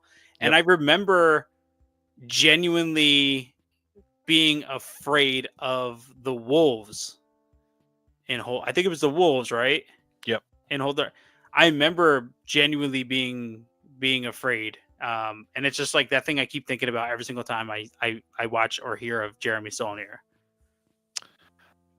Yeah, I mean, I love the way you describe that because absolutely, it feels like the sun just disappeared behind the horizon, and now you've got like any semblance of light left is obscured by trees and buildings, and so you're in this like extra bleak, like almost like bleached out colors like fading, and you're holding on. It's almost like a desperate time to film. Everything feels like, well, we know it's about to get bad, and that's why these movies feel worse because you're already feeling the tension of the situation, but also we're about to add dark onto that. Like we're screwed. Yeah, yeah, but that's something a lot of people don't like. I would definitely encourage people to, when watching movies, like pay attention to that sort of stuff because it adds a different, I know it's easy to be like, it's easy to look at movies and say like, oh, they wanted it to look like this, they wanted it to look like that. His movies, for lack of a better word, don't feel lit Right. to me. It feels like natural lighting. When you're in that venue in Green Room, nothing feels like there is a lighting setup just Yep. outside the frame. Everything feels real. It feels like that LED light on the wall that does not have a glass covering is bouncing that way, Yep. and it's all even outside. Like if you look at any shot of Patrick Stewart in Green, and I keep going back to Green Room because it's the movie I'm most familiar with Right. him. Every single shot of Patrick Stewart, every single shot on the outside scenes of Green Room, nothing is like deliberately lit. It's like the light bouncing off of the wall, Yep. and everything's just that weird, even, like you It's said, like that, you're standing there. yeah, it's really cool, and it really elevates the movie because it feels real, and it feels kind of honestly a bit like uncomfortable. Like it feels like it's just that weird. You know how people say, "Oh, I love going out at 4 a.m. because the whole world's asleep." It Yeah. feels like that weird in between time that you're kind of a little uncomfortable in, and the whole movie lives right there. Yep. So Well, if you are listening and you have not seen any of these, which I'm sure people have seen at least some of them, but if you haven't seen these two specifically, I think Castle Freak and Blue Ruin would make for a really fun double feature. I think we could go with let's see. I think Blue Ruin and Portraits of Andrea Palmer. It's a very desperate double feature. Oh man. Just trying to pick two there. You know what I mean? We'll say if you want to be like extra horny, Nymphomaniac and Tremors 4, there's a lot of things going into holes in those. And watch Tremors 4 in between 1 and 2 of Nymphomaniac. Yeah, it's a palate cleanser yeah. between part 1 and 2. Yeah, finish volume 1 and then watch Tremors 4 and then go into volume 2 and it'll make volume 2 better. I promise. Oh man, that is hilarious. Well, we did it. We both listed our 5 incredible choices on your half. Thank you, sir. As a wrap up, reminder to everybody, Chris's show that he just started, literally one intro episode and then one main episode has only been released, Spotify exclusive until next week ish. You can find that link in the description below. Anything else to shout out? That's probably it at the moment, right? Follow him on Instagram. That's also linked below. Yeah, that's about it. There's a ton of love in here for audio commentaries. So I would definitely, at least, I'm not telling you to sub or follow the show or anything. Just at least check it out. Let us get our bearings. We're still learning how to do this whole thing, and we're still, figuring out the structure and stuff. But we're doing it truly out of a love for commentaries and a love for the genre, and we're really hoping to continue encouraging people to listen to them and studios to keep investing into them. So it's a good call. So yeah, Beyond the Blood podcast. I'm excited to see how it grows and moves on from here. Make sure you check it out as soon as you can. Other shout outs for me. Don't forget Shelf Shock Rewind Awards coming up in February. Voting is still open all the way until the end of January. If you are excited about physical media and you want to make your opinion known about things that you love that came out in 2024, now is the time to vote. We are nearing the amount of votes already that we got all of last year, and it's not even January 10th. So please get more and more and more of those votes in. I'd love to see the community really step up here. Excited to share that show with you guys. If you love conversations like this, there's a Patreon for the show. We got a Discord that's it's been hopping the entire time we've been live tonight. Lots of comments going on there. You can join the Patreon to get access to the Discord. Link is below. Cali Kid, again, with a very generous donation. What are your 24 movies that are your favorites? Any couple from last year that you want to shout out there, Chris? The Substance was definitely one. My jaw was on the floor the whole entire theatrical experience, which was great. But my favorite movie of the year is The Bike Riders. I think that movie is perfect beginning to end. It felt very American cinema in a way that we don't get anymore. And I wish more people checked that. Obviously, Cali Kid did, and I love that it was part of your favorites list. But I still feel like more people should have checked that movie out. My top 10 very quickly on my letterbox. You can see this list right now. Number 1, Honora. Number 2, Last Stop at Yuma County. Then we have The Substance. What I think is the most underrated film of the year, Snack Shack, one of my favorites. That's number 4. I Saw the TV Glow is 5. Rebel Ridge all the way up at number 5. Hundreds of Beavers at 6. I missed one. Rebel Ridge was 6. Hundreds of Beavers is 7. Love Lies Bleeding at 8. Femme at 9. And then We Live in Time at number 10. Oh, We Live in Time. Okay. Loved that movie. I did not expect that to be on your top 10, honestly. Snack Shack is on Hulu, I think. Is it not? Yeah, I thought that was like a Hulu exclusive. Yeah. It's a great movie. People should check it out. It's the same guy that did Dinner in America. Adam, I think his last name is Raymeyer. Incredible director. It's Physical. Not yet, at least. I hope eventually. No, it's not Physical, but it's on Hulu. Check it out. Till next week. Thanks for taking the time, Chris. I know it's late over on the East Coast. That's okay, man. I'll just stay up till work starts and suffer later. Yeah, I appreciate you. No, seriously, thank you, man. I love your show. Love what this does. I'm happy to be here a second time. I'm honored. So thank you. Can't wait till the 3rd. Have a good night, and go listen to Chris's show. He wants you to hear it. We'll see you next Thursday, everybody. Thank you for watching The Disconnected. On the way out, make sure that you are subscribed to the channel, that you've liked the video, and that you've copied the link to be able to share with someone else that may appreciate this.